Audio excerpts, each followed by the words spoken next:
Latur, New Jersey, Harneek Singh Pabler, Anton Washington, H&M Oil, Ontario, Harjeet Singh Lathrop, Gurmail Singh, Balbir Basi, Elgrove, Shamsher Singh Tillo, New York, Garewal Travel Services, Yuba City, Tax, Payroll, Visa, OCI card, Passport ਦੀਆਂ services ਲੈ ਸਕਦੇ ਹੋ। ਕਾਲ 5307517605। ਊੜਾ that relief ਵਾਲੇ ਨਿਰਮਲ ਸਿੰਘ ਮਾਨ। Economic hardship ਚੱਲ ਰਹੀ ਹੈ, bankruptcy ਤੋਂ ਬਚਣਾ ਚਾਹੁੰਦੇ ਹੋ, ਡੈਟ ਨੂੰ ਕੰਸੋਲੀਡੇਟ ਕਰਨਾ ਹੈ ਤਾਂ ਕਾਲ ਕਰੋ 8888889914। ਇਹਨਾਂ ਸਾਰਿਆਂ ਦਾ ਧੰਨਵਾਦ। ਜੇ ਤੁਸੀਂ ਵੀ ਇਸ ਪ੍ਰੋਗਰਾਮ ਨੂੰ ਸਪਾਂਸਰ ਕਰਨਾ ਚਾਹੁੰਦੇ ਹੋ, ਸੰਪਰਕ ਕਰ ਸਕਦੇ ਹੋ ਨੰਬਰ 408-722-7698 ਦੇ ਉੱਤੇ। ਅੱਜ ਦੀਆਂ ਖਬਰਾਂ ਵੱਲ ਚੱਲੀਏ ਤੇ ਪ੍ਰੈਜ਼ੀਡੈਂਟ ਡੋਨਲਡ ਟਰੰਪ ਤੇ ਵਾਈਸ ਪ੍ਰੈਜ਼ੀਡੈਂਟ ਕਮਲਾ ਹੈਰਿਸ ਤੇ ਦੋਨਾਂ ਦੀ ਜਿਹੜੀ ਡਿਬੇਟ ਕੱਲ ਨੂੰ ਹੋਣ ਜਾ ਰਹੀ ਹੈਗੀ ਆ, ਪ੍ਰੈਜ਼ੀਡੈਂਸ਼ੀਅਲ ਡਿਬੇਟ ਆਫ 2024। ਸੋ ਪਹਿਲਾਂ ਕਾਫੀ ਪੁਆਇੰਟਸ ਦੇ ਉੱਤੇ ਦੋਨਾਂ ਦੇ ਵਿੱਚ ਐਗਰੀਮੈਂਟ ਨਹੀਂ ਹੋ ਸਕਿਆ ਸੀ, ਪਰ ਫਾਈਨਲੀ ਹੁਣ ਇਹ ਜਿਹੜੀ ਡਿਬੇਟ ਆ ਕੱਲ ਨੂੰ ਹੋਣ ਜਾ ਰਹੀ ਹੈਗੀ ਆ। ਜੁਲਾਈ 21 ਨੂੰ ਪ੍ਰੈਜ਼ੀਡੈਂਟ ਬਾਈਡਨ ਹੁਣਾਂ ਨੇ ਅਨਾਉਂਸ ਕਰ ਦਿੱਤਾ ਸੀ ਵੀ ਉਹ ਜਿਹੜੀ ਆ ਡਿਬੇਟ ਦੇ ਵਿੱਚ ਕੀ ਰੂਲ ਹੋਣਗੇ। ਬਾਅਦ ਦੇ ਵਿੱਚ ਉਹ ਕੁਇਟ ਕਰ ਗਏ ਤੇ ਮੁੜ ਕੇ ਹੁਣ ਡਿਬੇਟ ਜਿਹੜੀ ਆ ਕਮਲਾ ਹੈਰਿਸ ਤੇ ਟਰੰਪ ਉਹਨਾਂ ਦੇ ਵਿਚਕਾਰ ਹੋਊਗੀ, ਜੋ ਇਹ 9 ਵਜੇ ਈਸਟਰਨ ਟਾਈਮ, ਸਾਡਾ ਕੈਲੀਫੋਰਨੀਆ ਦਾ 6 ਵਜੇ ਦਾ ਹੋਣਾ ਆ, ਸਤੰਬਰ 10 ਨੂੰ ਪੈਂਸਲਵੇਨੀਆ ਦੇ ਵਿੱਚ ਹੋਣ ਜਾ ਰਹੀ ਆ। ਪੈਂਸਲਵੇਨੀਆ ਇੱਕ ਬੈਟਲ ਗਰਾਊਂਡ ਸਟੇਟ ਹੈਗੀ ਆ, ਕਦੇ ਰਿਪਬਲਿਕਨ ਹੋ ਜਾਂਦੀ ਆ, ਕਦੇ ਡੈਮੋਕ੍ਰੇਟ ਹੋ ਜਾਂਦੀ ਆ। ਤੇ ਲਾਸਟ ਡਿਬੇਟ ਜਿਹੜੀ ਪ੍ਰੈਜ਼ੀਡੈਂਟ ਬਾਈਡਨ ਤੇ ਪ੍ਰੈਜ਼ੀਡੈਂਟ ਟਰੰਪ ਉਹਨਾਂ ਦੇ ਵਿਚਕਾਰ ਹੋਈ ਸੀ, ਉਹ ਜਾਰਜੀਆ ਦੇ ਵਿੱਚ ਹੋਈ ਸੀਗੀ, CNN ਦੇ ਸਟੂਡੀਓ ਦੇ ਵਿੱਚ। ਸੋ ਹੁਣ ਰੂਲ ਵੀ ਸੈਟਅਪ ਕੀਤੇ ਗਏ ਹੈਗੇ ਆ, ਕਿਹੜੇ ਟਾਈਮ ਦੇ ਉੱਤੇ ਮਿਊਟ ਕਰਨਾ ਆ ਮਾਈਕ ਨੂੰ, ਕਿਹੜੇ ਤੇ ਨਹੀਂ ਕਰਨਾ ਹੈਗਾ। ਸੋ ਰੈਡੀ ਟੂ ਗੋ ਆ। ਕੱਲ ਨੂੰ ਆਪਾਂ ਫਿਰ ਦੇਖਾਂਗੇ ਵੀ ਕਿਹੜੇ ਜਿਹੜੇ ਟੌਪਿਕਸ ਆ, ਕਿਹਨਾਂ ਦੇ ਉੱਤੇ ਕਮਲਾ ਹੈਰਿਸ ਉਹਨਾਂ ਦਾ ਕੀ ਸਟੈਂਡ ਹੈਗਾ ਆ, ਟਰੰਪ ਉਹਨਾਂ ਦਾ ਕੀ ਸਟੈਂਡ ਹੈਗਾ ਆ। ਸੋ ਕੱਲ ਨੂੰ ਕਾਫੀ ਕੁਝ ਜਿਹੜਾ ਆ ਉਹ ਕਲੀਅਰ ਹੋਊਗਾ। 90 ਮਿੰਟਾਂ ਦੀ ਇਹ ਜਿਹੜੀ ਡਿਬੇਟ ਆ, ਇਹਦੇ ਦੌਰਾਨ 2 ਕਮਰਸ਼ੀਅਲ ਬ੍ਰੇਕਸ ਹੋਣਗੇ। ਨਿਊਯਾਰਕ ਟਾਈਮਸ ਦੀ ਨਵੀਂ ਆਈ ਪੋਲ, ਸਿਆਨਾ ਕਾਲਜ ਦੀ ਨਵੀਂ ਆਈ ਪੋਲ ਦੇ ਵਿੱਚ, ਨਵੇਂ ਸਰਵੇ 'ਚ, ਜੋ ਕਿ 3 ਤੋਂ 6 ਸਤੰਬਰ ਦੇ ਦਰਮਿਆਨ ਹੋਈ ਆ, ਟਰੰਪ ਹੁਣੀ ਲੀਡ ਕਰ ਰਹੇ ਨੇ ਹੈਰਿਸ ਦੇ ਕੋਲੋਂ 47 ਦੇ ਮੁਕਾਬਲੇ 48% ਦੇ ਨਾਲ ਮਹਿਜ 1% ਦਾ ਫਾਸਲਾ ਆ। 1695 ਵੋਟਰਸ ਨੇ ਜਿਹੜਾ ਇਸ ਸਰਵੇ ਦੇ ਵਿੱਚ ਹਿੱਸਾ ਲਿਆ ਤੇ ਕਹਿੰਦੇ ਵੀ ਐਰਰ ਮਾਰਜਨ 2.8% ਦਾ ਹੈ। ਟਰੰਪ ਕੈਂਪੇਨ ਨੇ ਇਸ ਦੇ ਉੱਤੇ ਬਿਆਨ ਦੇ ਦਿੱਤਾ ਵੀ ਕਮਲਾ ਹੈਰਿਸ ਦਾ ਹਨੀਮੂਨ ਪੀਰੀਅਡ ਓਵਰ ਆ, ਜੋ ਕਿ ਉਸ ਨੂੰ ਸ਼ੁਰੂਆਤੀ ਦੌਰ ਦੇ ਵਿੱਚ ਆਪਣੇ ਕੈਂਪੇਨ 'ਚ ਮਿਲਿਆ ਸੀ। ਆਪਾਂ ਰੀਸੈਂਟਲੀ ਵੀ ਸ਼ੇਅਰ ਕੀਤਾ ਵੀ 600 ਮਿਲੀਅਨ ਤੋਂ ਵੱਧ ਰਾਸ਼ੀ ਜਿਹੜੀ ਹੈ ਇਸ ਨੇ ਇਕੱਤਰ ਕੀਤੀ ਹੈਗੀ ਆ। ਸੋ ਨੈਕ ਟੂ ਨੈਕ ਜਿਹੜਾ ਇਸ ਟਾਈਮ, ਜਿੱਦਾਂ ਕਹਿ ਲਓ ਵੀ ਕੁੰਡੀਆਂ ਦੇ ਸਿੰਘ ਜਿਹੜਾ ਫਸੇ ਆ, ਉਹ ਚੀਜ਼ ਇਸ ਟਾਈਮ ਬਣੀ ਪਈ ਆ। ਵਿਸਕੌਨਸਨ ਦੇ ਜਿਹੜੇ ਲੇਟੈਸਟ ਆਈ ਸਰਵੇ ਦੇ ਵਿੱਚ ਹੀ ਦੇਖਿਆ ਜਾਵੇ ਤਾਂ ਬੈਟਲ ਗਰਾਊਂਡ ਸਟੇਟਸ ਦੀ ਨਜ਼ਰ ਮਾਰੀਏ ਹਰਜੋਤ ਸਿੰਘ ਜੀ, ਤਾਂ ਵਿਸਕੌਨਸਨ ਦੇ ਵਿੱਚ ਹੈਰਿਸ 50%, ਟਰੰਪ 47, ਮਿਸ਼ੀਗਨ ਦੇ ਵਿੱਚ ਹੈਰਿਸ 49 ਤੇ ਟਰੰਪ 47, ਪੈਂਸਲਵੇਨੀਆ ਦੇ ਵਿੱਚ ਹੈਰਿਸ 49 ਤੇ ਟਰੰਪ 48, ਨਵਾਡਾ ਦੇ ਵਿੱਚ ਟਰੰਪ ਤੇ ਹੈਰਿਸ ਦੋਨੋਂ ਹੀ 48, ਜਾਰਜੀਆ ਦੇ ਵਿੱਚ ਟਰੰਪ ਤੇ ਹੈਰਿਸ ਉੱਥੇ ਵੀ 48, ਨਾਰਥ ਕੈਰੋਲੀਨਾ ਦੇ ਵਿੱਚ ਤੇ ਐਰੀਜ਼ੋਨਾ ਦੇ ਵਿੱਚ। ਇਹ 4 ਸੂਬਿਆਂ ਦੇ ਵਿੱਚ ਦੋਨੋਂ ਹੀ ਬਿਲਕੁਲ ਬਰਾਬਰ ਜਿਹੜੇ ਆ ਉਹ ਚੱਲ ਰਹੇ ਆ ਤੇ ਪਲੜਾ ਇਹਨਾਂ 4 ਸੂਬਿਆਂ ਦੇ ਵਿੱਚੋਂ 3 'ਚ ਟਰੰਪ ਹੁਣਾਂ ਦਾ ਭਾਰੀ ਜਿਹੜਾ ਉਹ ਦੱਸਿਆ ਜਾਂਦਾ, 1 ਦੇ ਵਿੱਚ ਹੈਰਿਸ ਦਾ। ਸੋ 3 ਦੇ ਵਿੱਚ ਜਿਹੜੀ ਕਮਲਾ ਹੈਰਿਸ ਆ ਕਿਤੇ 1 ਤੇ ਕਿਤੇ 2% ਦੇ ਨਾਲ ਲੀਡ ਦੇ ਵਿੱਚ ਆ, ਐਰਰ ਦੇ ਵਿੱਚ ਆ ਰਿਹਾ। ਸੋ ਬਹੁਤ ਹੀ ਜ਼ਿਆਦਾ ਇਸ ਟਾਈਮ ਫਸਵਾਂ ਮੁਕਾਬਲਾ ਆ। ਆਪਾਂ ਪਹਿਲਾਂ ਵੀ ਜ਼ਿਕਰ ਕਰਦੇ ਰਹੇ ਹਾਂ ਹਰਜੋਤ ਸਿੰਘ ਜੀ ਵੀ ਜਦੋਂ 2016 ਦੀਆਂ ਇਲੈਕਸ਼ਨ ਸੀ, ਉਹਦੇ ਵਿੱਚ ਜਿਹੜੀ ਕਮਲਾ ਹੈਰਿਸ ਜਿਹੜੀ ਹਿਲਰੀ ਕਲਿੰਟਨ ਆ, ਉਹ ਲਗਾਤਾਰ ਜਿਹੜੀ ਉਹ ਜਿੱਤਦੀ ਹੀ ਜਿਹੜੀ ਉਹ ਦਿਖਾਈ ਜਾ ਰਹੀ ਸੀ ਸਾਰੇ ਹੀ ਜਿਹੜੇ ਉਹ ਪੋਲਸ ਦੇ ਵਿੱਚ। ਪਰ ਜਿਹੜਾ ਆਪਾਂ ਇਹ ਦੇਖਿਆ ਵੀ ਇਸ ਪੂਰੇ ਮਾਮਲੇ ਦੇ ਵਿੱਚ ਇਸ ਵਾਰ ਜਿਹੜੀਆਂ ਪੋਲਸ ਆ ਬਹੁਤ ਹੀ ਜ਼ਿਆਦਾ ਇੱਕ ਦੂਜੇ ਦੇ ਬਰਾਬਰ ਜਿਹੜੀਆਂ ਉਹ ਚੱਲ ਰਹੀਆਂ, ਖਾਸ ਕਰਕੇ ਬੈਟਲ ਗਰਾਊਂਡ ਸਟੇਟਸ ਦੇ ਵਿੱਚ। ਉਧਰ ਦੂਜੀ ਤਰਫ ਜਿਹੜਾ ਹਰਜੋਤ ਸਿੰਘ ਜੀ, ਜਿਸ ਬੰਦੇ ਨੇ ਰੀਗਨ ਦੀ ਇਲੈਕਸ਼ਨ ਤੋਂ ਲੈ ਕੇ ਹੁਣ ਤੱਕ ਜਿੰਨਿਆਂ ਦੇ ਵੀ ਭਵਿੱਖਬਾਣੀਆਂ ਕੀਤੀਆਂ ਇਲੈਕਸ਼ਨਸ, ਉਹਦੇ ਹਿਸਾਬ ਦੇ ਨਾਲ ਜਿੱਤੇ ਆ, ਇੱਕ ਜਿਹੜੇ ਹੈਗੇ ਨੇ, ਆਈ ਥਿੰਕ ਐਲਨ ਉਹਨਾਂ ਦਾ ਨਾਂ ਆ, ਐਲਨ ਲਿਚਮੈਨ, ਤੇ ਉਸਦੇ ਮੁੰਡੇ ਨੇ, ਉਹਨੇ ਜਿਹੜੀ ਇੱਕ ਨਵੀਂ ਭਵਿੱਖਬਾਣੀ ਜਿਹੜੀ ਉਹ ਕੀਤੀ ਆ, ਉਹਨੇ 13 ਜਿਹੜੇ ਵੱਖ-ਵੱਖ ਪੁਆਇੰਟਸ ਉਹ ਲੈਂਦਾ ਆ। ਹਰ ਇੱਕ ਮਾਮਲੇ ਦੇ ਵਿੱਚ ਉਸਨੇ ਜਿਹੜਾ ਉਹ ਦੇਖਿਆ ਵੀ ਇਸ ਮਾਮਲੇ ਦੇ ਵਿੱਚ ਉਹਦੇ ਕਹਿਣ ਦੇ ਮੁਤਾਬਕ ਕਹਿੰਦਾ ਵੀ ਕਮਲਾ ਹੈਰਿਸ ਜਿਹੜੀ ਆ ਉਹ ਜਿੱਤ ਰਹੀ ਹੈਗੀ ਆ। ਸੋ ਉਹਦੀਆਂ ਕਹਿੰਦੇ ਵੀ ਅਜੇ ਤੱਕ ਕੋਈ ਵੀ ਪ੍ਰੈਡਿਕਸ਼ਨ ਪ੍ਰੈਜ਼ੀਡੈਂਸ਼ੀਅਲ ਇਲੈਕਸ਼ਨ ਦੀ ਗਲਤ ਜਿਹੜੀ ਉਹ ਨਹੀਂ ਹੋਈ। ਇਸ ਦੇ ਵਿੱਚ ਮਿਡ ਟਰਮ ਰਿਜ਼ਲਟ, ਉਸ ਦੇ ਵਿੱਚ ਨਾਲ ਦੇ ਨਾਲ ਪ੍ਰਾਇਮਰੀ ਦਾ ਕੰਟੈਸਟ, ਇਨਕੰਬੈਂਸੀ, ਥਰਡ ਪਾਰਟੀ ਦੀ ਗੱਲ, short term economy, long term economy, major policy changes ਕਿੱਦਾਂ ਦੇ ਹੋਏ ਆ ਮੁਲਕ ਦੇ ਵਿੱਚ, ਸੋਸ਼ਲ ਐਨਰਸਟ ਕਿੱਦਾਂ ਦਾ ਆ, ਕਿੰਨੇ ਸਕੈਂਡਲ ਜਿਹੜੇ ਉਹ ਸਾਹਮਣੇ ਆਏ ਆ, ਫੋਰਨ ਅਫੇਅਰਸ ਦੇ ਵਿੱਚ ਜਾਂ ਮਿਲਟਰੀ ਨੂੰ ਲੈ ਕੇ ਉਹਦੇ ਵਿੱਚ ਕਿੱਦਾਂ ਦਾ ਚੱਲ ਰਿਹਾ ਆ, ਇਨਕੰਬੈਂਟ ਇਸ ਵਾਰ ਹੈ ਹੀ ਨਹੀਂ ਆ, ਅਤੇ ਚੈਲੰਜਰ ਜਿਹੜਾ ਇਸ ਦੇ ਵਿੱਚ ਕੌਣ ਆ। ਇਸ ਦੇ ਵਿੱਚ ਕਹਿੰਦੇ ਵੀ ਜਿਹੜੀ ਟੈਲੀ ਜਿਹੜੀ ਆਈ ਆ ਐਲਨ ਲਿਚਮੈਨ ਦੀ, ਉਹਨੇ 8 ਜਿਹੜੇ ਆ ਡੈਮੋਕ੍ਰੇਟਾਂ ਦੇ ਫੇਵਰ 'ਚ ਦੱਸੇ ਆ, 3 ਜਿਹੜੇ ਆ ਉਹ ਰਿਪਬਲਿਕਨ ਟਰੰਪ ਹੋਣਾ ਦੇ ਜਿਹੜੇ ਉਹ ਫੇਵਰ ਦੇ ਵਿੱਚ ਦੱਸੇ ਆ, ਤੇ 2 ਜਿਹੜੇ ਮਸਲੇ ਆ ਉਹ ਅਨਡਿਸਾਈਡਡ ਆ। ਜੇ 2 ਦੂਜੇ ਵੀ ਰਿਪਬਲਿਕਨਸ ਦੇ ਹੱਕ ਦੇ ਵਿੱਚ ਜਾਂਦੇ ਆ ਤਾਂ 8-5 ਦੇ ਨਾਲ ਫਿਰ ਵੀ ਇਹਨਾਂ ਦੇ ਜਿਹੜੇ ਸਰਵੇ ਦੇ ਮੁਤਾਬਕ ਜਿਹੜਾ ਉਹ ਜਿੱਤ ਰਿਹਾ। ਇਸ ਦਾ ਗੱਲ ਅਸੀਂ ਤਾਂ ਕਰ ਰਹੇ ਹਾਂ ਹਰਜੋਤ ਸਿੰਘ ਜੀ ਵੀ ਜਿਹੜਾ ਐਲਨ ਲਿਚਮੈਨ ਆ, ਇਸ ਨੇ ਆਪਣੇ ਹੁਣ ਤੱਕ ਆਈ ਥਿੰਕ 80s ਤੋਂ ਲੈ ਕੇ ਹੁਣ ਤੱਕ ਜਿੰਨੀਆਂ ਵੀ ਪ੍ਰੈਡਿਕਸ਼ਨਸ ਕੀਤੀਆਂ ਆ ਉਹਨੂੰ ਲੈ ਕੇ ਉਹ ਜਿਹੜਾ ਹਮੇਸ਼ਾ ਠੀਕ ਰਿਹਾ ਆ। ਸੋ ਇਸ ਵਾਰ ਵੀ ਠੀਕ ਹੁੰਦਾ ਹੈ ਕਿ ਗਲਤ ਹੁੰਦਾ ਆ, ਇਹ ਦੇਖਣ ਵਾਲੀ ਜਿਹੜੀ ਗੱਲ ਰਹੂਗੀ। ਪਰ ਮੁਕਾਬਲਾ ਜਿਹੜਾ ਬਹੁਤ ਫਸਮਾ ਆ। ਕੱਲ ਦਾ ਜਿਹੜਾ ਡਿਬੇਟ, ਜਿੱਦਾਂ ਤੁਸੀਂ ਵੀ ਜ਼ਿਕਰ ਕੀਤਾ ਵੀ ਕੱਲ ਦਾ ਡਿਬੇਟ ਕਾਫੀ ਕੁਛ ਜਿਹੜਾ ਆ ਉਹ ਕਲੀਅਰ ਕਰਕੇ ਜਾਵੇਗਾ ਵੀ ਕਿਹਦਾ ਪਲੜਾ ਜਿਹੜਾ ਉਹ ਵਾਕਿਆ ਹੀ ਭਾਰੀ ਨਜ਼ਰ ਆ ਰਿਹਾ ਹੈਗਾ ਆ। ਪ੍ਰੈਜ਼ੀਡੈਂਟ ਟਰੰਪ ਉਹਨਾਂ ਨੇ ਇਹ ਕਿਹਾ ਆ ਵੀ ਜਿਹੜੇ ਮੁਲਕ ਡਾਲਰ ਨੂੰ ਛੱਡ ਕੇ ਜਿੱਦਾਂ ਬ੍ਰਿਕਸ ਵਾਲੇ ਆ ਆਪਣੀ ਹੋਰ ਕਰੰਸੀ ਬਣਾਉਣ ਜਾ ਰਹੇ ਆ, ਉਹਨਾਂ ਦੇ ਉੱਤੇ ਜੇ ਮੈਂ ਪ੍ਰੈਜ਼ੀਡੈਂਟ ਬਣਦਾ ਤੇ 100% ਟੈਰਿਫ ਲਾਉਂਗਾ, ਟੈਕਸ ਲਾਇਆ ਜਾਊਗਾ ਉਹਨਾਂ ਦੇ ਉੱਤੇ। ਤੇ ਉਹ ਕਹਿੰਦੇ ਆ ਵੀ if you leave US dollar then your ਜਿਹੜੀ ਸਿਚੁਏਸ਼ਨ ਆ ਉਹ ਲੂਜ਼ ਹੋਊਗੀ ਹੈਗੀ। ਇਸ ਤੋਂ ਪਹਿਲਾਂ ਟਰੰਪ ਉਹਨਾਂ ਨੇ ਇਹ ਕਿਹਾ ਸੀ ਵੀ ਮੈਂ 60% ਜਿਹੜੇ ਚਾਈਨੀਜ਼ ਗੁੱਡਸ ਆ ਉਹਨਾਂ ਦੇ ਉੱਤੇ ਟੈਰਿਫ ਲਾਉਂਗਾ ਜੇ ਮੇਰੀ ਸੈਕਿੰਡ ਵਿਨ ਹੋਈ ਹੈਗੀ। ਪਰ ਅੱਜ ਉਹਨਾਂ ਨੇ ਇਹ ਅਨਾਉਂਸ ਕੀਤਾ ਹੈ ਵੀ ਜਿਹੜੀ ਕੱਲਾ ਚਾਈਨਾ ਨਹੀਂ, ਹੋਰ ਮੁਲਕ ਵੀ ਜਿਨ੍ਹਾਂ ਦੇ ਵਿੱਚ ਇੰਡੀਆ ਵੀ ਹੈਗਾ ਆ, ਜਿਹੜੇ ਕਹਿੰਦੇ ਆ ਵੀ ਅਸੀਂ ਆਪਣੀ ਕਰੰਸੀ ਸ਼ੁਰੂ ਕਰਨੀ ਹੈਗੀ ਆ ਬ੍ਰਿਕਸ ਉਹਦੇ ਅੰਡਰ, ਤੇ ਉਹਨਾਂ ਦੇ ਉੱਤੇ ਵੀ 100% ਜਿਹੜਾ ਟੈਕਸ ਆ ਟੈਰਿਫ ਉਹ ਲਾਇਆ ਜਾਊਗਾ। ਸੋ ਇਹਦੇ ਸੰਬੰਧ ਦੇ ਵਿੱਚ ਕਹਿੰਦੇ ਵੀ ਜੇ ਇਸ ਤਰ੍ਹਾਂ ਹੁੰਦਾ ਆ ਤੇ ਚਾਈਨਾ ਦੀ ਜਿਹੜੀ GDP ਆ ਉਹ 2% ਡਿੱਗ ਪਊਗੀ, ਨੌਕਡਾਊਨ ਹੋ ਜਾਊਗੀ, ਤੇ ਉਹਦੇ ਉੱਤੇ ਜਿਹੜਾ ਕਾਫੀ ਵੱਡਾ ਅਸਰ ਪਊਗਾ ਤੇ ਬਾਕੀ ਮੁਲਕਾਂ ਦੇ ਉੱਤੇ ਵੀ ਪਊਗਾ। ਬਾਕੀ ਹੁਣ ਦੇਖਦੇ ਆ ਵੀ ਕੌਣ ਜਿੱਤਦਾ ਤੇ ਮੋਰੇ ਸਿਚੁਏਸ਼ਨ ਜਿਹੜੀ ਆ ਉਹ ਕੀ ਬਣਦੀ ਹੈਗੀ ਆ। ਬਿਲਕੁਲ 2 ਮਹੀਨੇ ਦਾ ਵਕਤ ਹਰਜੋਤ ਸਿੰਘ ਜੀ, 2 ਮਹੀਨੇ ਤੋਂ ਘੱਟ ਦਾ ਵਕਤ ਜਿਹੜਾ ਹੁਣ ਉਹ ਰਹਿ ਗਿਆ ਆ ਤੇ ਹਰ ਇੱਕ ਦੀਆਂ ਜਿਹੜੀਆਂ ਨਜ਼ਰਾਂ ਆ ਇਸ ਦੇ ਉੱਤੇ। ਜੇ ਤੁਸੀਂ ਦੇਖੋ ਹਰਜੋਤ ਸਿੰਘ ਜੀ, ਇੱਕ ਜਿਹੜਾ ਹੁਣ ਦੋਨਾਂ ਹੀ ਕੈਂਪੇਨਸ ਦੇ ਦੁਆਰਾ ਆਪਣੀਆਂ ਜਿਹੜੀਆਂ ਹੁਣ ਪਾਲਿਸੀਜ਼ ਦੇ ਉੱਤੇ ਜ਼ੋਰ ਦਿੱਤਾ ਜਾ ਰਿਹਾ, ਜੋ ਕਿ ਇੱਕ ਅਮਰੀਕਨ ਲੋਕਾਂ ਦੇ ਲਈ ਚੰਗੀ ਗੱਲ ਆ। ਲੋਕਾਂ ਨੂੰ ਚਾਹੀਦਾ ਆ ਵੀ ਪਤਾ ਲੱਗੇ ਵੀ ਜਿਹੜਾ ਵੀ ਸਾਡਾ ਕੈਂਡੀਡੇਟ ਆ ਵੀ ਉਹ ਪਾਲਿਸੀਜ਼ ਜਿਹੜੀਆਂ ਉਹ ਕੀ ਲੈ ਕੇ ਆ ਰਿਹਾ। ਇਕੋਨਮੀ ਇਸ ਟਾਈਮ ਬਿਗੇਸਟ ਜਿਹੜਾ ਉਹ ਮੁੱਦਾ ਬਣ ਰਿਹਾ ਆ।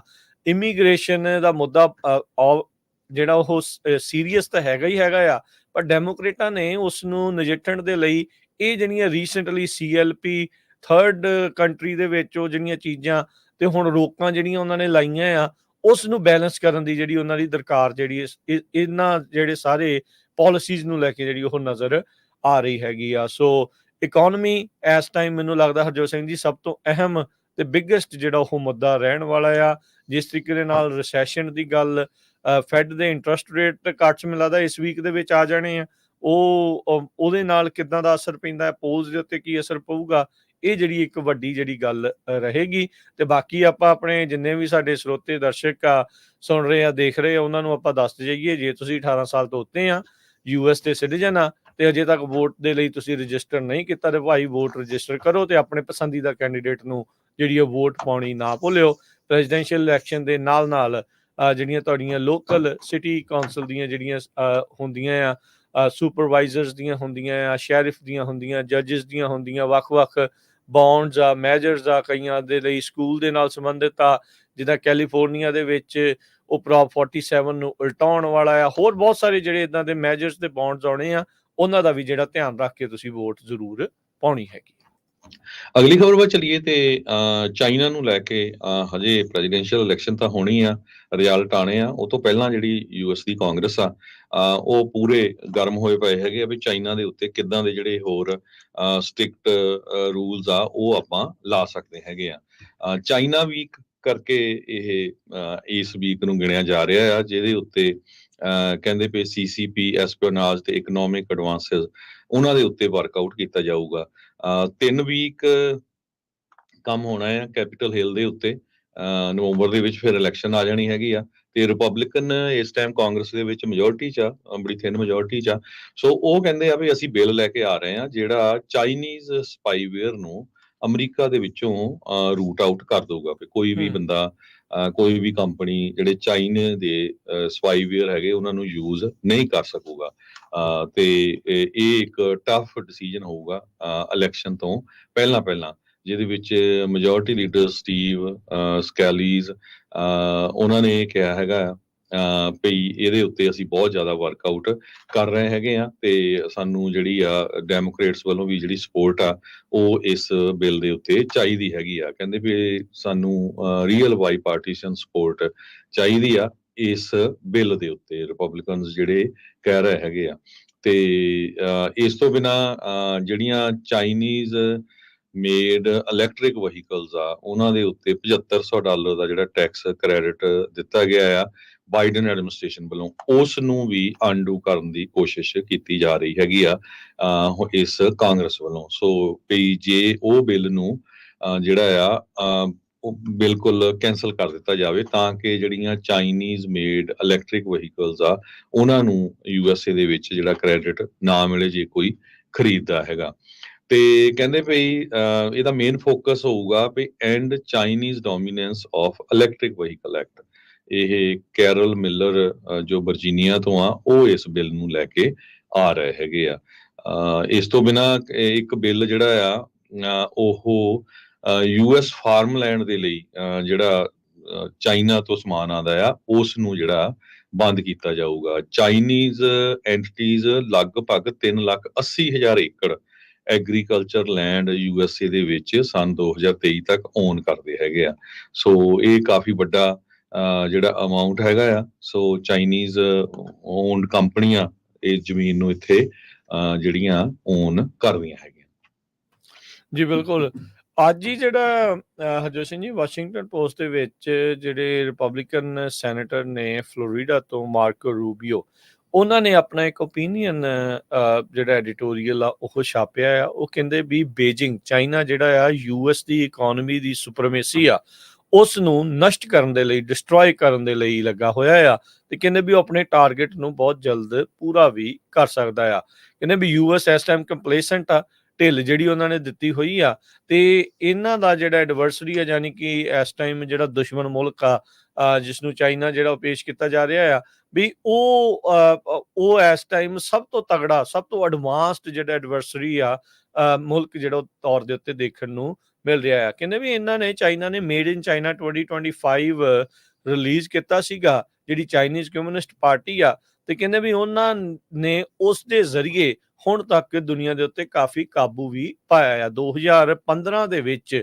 ਮਈ 2015 ਦੇ ਵਿੱਚ ਉਹਨਾਂ ਨੇ ਇਹ ਜਿਹੜਾ ਇੱਕ ਕਹਿ ਲਓ ਵੀ ਪਰਚਾ ਆ ਉਹ ਸਾਰਿਆਂ ਦੇ ਸਾਹਮਣੇ ਪੇਸ਼ ਕੀਤਾ ਸੀ। ਕਹਿੰਦੇ ਵੀ high value high technology sectors ਦੇ ਵਿੱਚ 10 ਸਾਲਾਂ 'ਚ ਉਹਨਾਂ ਨੇ ਆਪਣੀ ਧੌਂਸ ਜਿਹੜੀ ਆ ਉਹ ਜਮਾਉਣੀ ਸੀ। ਤੇ ਮਾਰਕੋ ਰੂਬੀਓ ਦੇ ਓਪੀਨੀਅਨ ਆਰਟੀਕਲ ਦੀ ਗੱਲ ਕਰੀਏ ਤਾਂ ਉਹ ਉਸ ਦੇ ਮੁਤਾਬਕ ਲੱਗ ਰਿਹਾ ਆ ਵੀ ਉਸ ਪਾਸੇ ਵੱਲ ਨੂੰ ਹੌਲੀ-ਹੌਲੀ ਵੱਧ ਰਿਹਾ। 2019 ਦੇ ਵਿੱਚ ਉਹਨਾਂ ਨੇ ਕਿਹਾ ਵੀ ਮੈਂ ਆਪਣੇ ਜਿਹੜੇ ਸੈਨੇਟ ਆਫਿਸ ਨੇ ਮੇਰੇ ਨੇ ਰਿਲੀਜ਼ ਕੀਤਾ ਸੀਗਾ ਵੀ made in China 2025 and future of American industry report analyse ਕਰਕੇ ਪੇਸ਼ ਕੀਤੀ ਸੀ ਵੀ ਬੀਜਿੰਗ ਦਾ ਕਿੱਦਾਂ ਦਾ ਪਲਾਨ ਆ ਤੇ ਕਿੱਦਾਂ ਦਾ ਜਿਹੜਾ ਉਹ ਖਤਰਾ US ਦੀ ਸਿਕਿਉਰਿਟੀ ਤੇ ਪ੍ਰੋਸਪੈਰਿਟੀ ਦੇ ਲਈ ਜਿਹੜਾ ਉਹ ਬਣਿਆ ਪਿਆ ਹੈ। ਤੇ 5 ਸਾਲਾਂ ਦੇ ਵਿੱਚ ਕਹਿੰਦੇ ਵੀ ਉਹ ਆਪਣੇ ਟੀਚੇ ਵੱਲ ਨੂੰ ਦੌੜ ਕੇ ਜਿਹੜਾ ਉਹ ਪਹੁੰਚ ਰਹੇ ਆ, ਤੇ ਚਾਈਨਾ ਦੀ ਜਿਹੜੀ ਪ੍ਰੋਗਰੈਸ ਆ ਉਹ ਲਗਾਤਾਰ ਇਸ ਵਿੱਚ ਵੱਧ ਰਹੀ ਹੈਗੀ ਆ। ਸੋ ਕਹਿੰਦੇ ਵੀ ਸਟੇਟ ਇੰਡਸਟਰੀਅਲ ਕੰਪਲੈਕਸ ਦੇ ਤਹਿਤ ਚਾਈਨਾ ਦੇ ਵਿੱਚ ਮੇਡ ਇਨ ਚਾਈਨਾ 2025 ਦੇ ਜ਼ਰੀਏ ਜਿਹੜਾ ਉਹ ਕਰ ਰਹੇ ਆ। ਆਪਣੇ ਸਾਹਮਣੇ ਜਿਹੜਾ ਹਰਜੋਤ ਸਿੰਘ ਜੀ ਇਸ ਟਾਈਮ ਜਿਹੜਾ ਸਭ ਤੋਂ ਵੱਡਾ ਖੇਤਰ ਆ ਮੇਡ ਇਨ ਚਾਈਨਾ ਦੀਆਂ ਜਿਹੜੀਆਂ ਇਲੈਕਟ੍ਰਿਕ ਗੱਡੀਆਂ ਆ, ਉਹਨਾਂ ਨੇ ਦੁਨੀਆ ਭਰ ਦੇ ਵਿੱਚ ਵੱਡੀਆਂ ਜਿਹੜੀਆਂ ਆਟੋਮੇਕਰਸ ਆ ਜੋ ਕਿ ਇਲੈਕਟ੍ਰਿਕ ਗੱਡੀਆਂ ਬਣਾਉਣਾ ਚਾਹ ਰਹੇ ਆ, ਉੱਥੇ ਸਸਤੀਆਂ ਗੱਡੀਆਂ ਡੰਪ ਕਰਕੇ ਉਹਨਾਂ ਇੰਡਸਟਰੀਜ਼ ਦਾ, ਉਹਨਾਂ ਜਿਹੜੀਆਂ ਕੰਪਨੀਆਂ ਦਾ ਕਾਫੀ ਭੱਠਾ ਜਿਹੜਾ ਉਹ ਬਿਠਾਇਆ ਹੈਗਾ ਆ। ਸੋ ਕਹਿੰਦੇ ਵੀ ਇਹਨਾਂ ਨੇ ਇਸ ਪਾਸੇ ਵੱਲ ਨੂੰ ਬੜੇ ਤੇਜ਼ੀ ਦੇ ਨਾਲ ਜਿਹੜੇ ਪਹੁੰਚ ਰਹੇ ਆ। 2025 ਅਗਲੇ ਸਾਲ ਆ ਤੇ US office of intelligence report ਦੱਸ ਰਿਹਾ ਆ ਵੀ ਚਾਈਨਾ ਨੇ 28,000 ਮੀਲ ਦਾ ਜਿਹੜਾ ਟਰੈਕ ਆ ਹਾਈ ਸਪੀਡ ਰੇਲ ਦਾ, ਉਹ ਆਲਰੇਡੀ ਪਿਛਲੇ ਕੁਝ ਸਾਲਾਂ ਦੇ ਵਿੱਚ ਜਿਹੜਾ ਉਹ ਬਣਾ ਲਿਆ ਆ।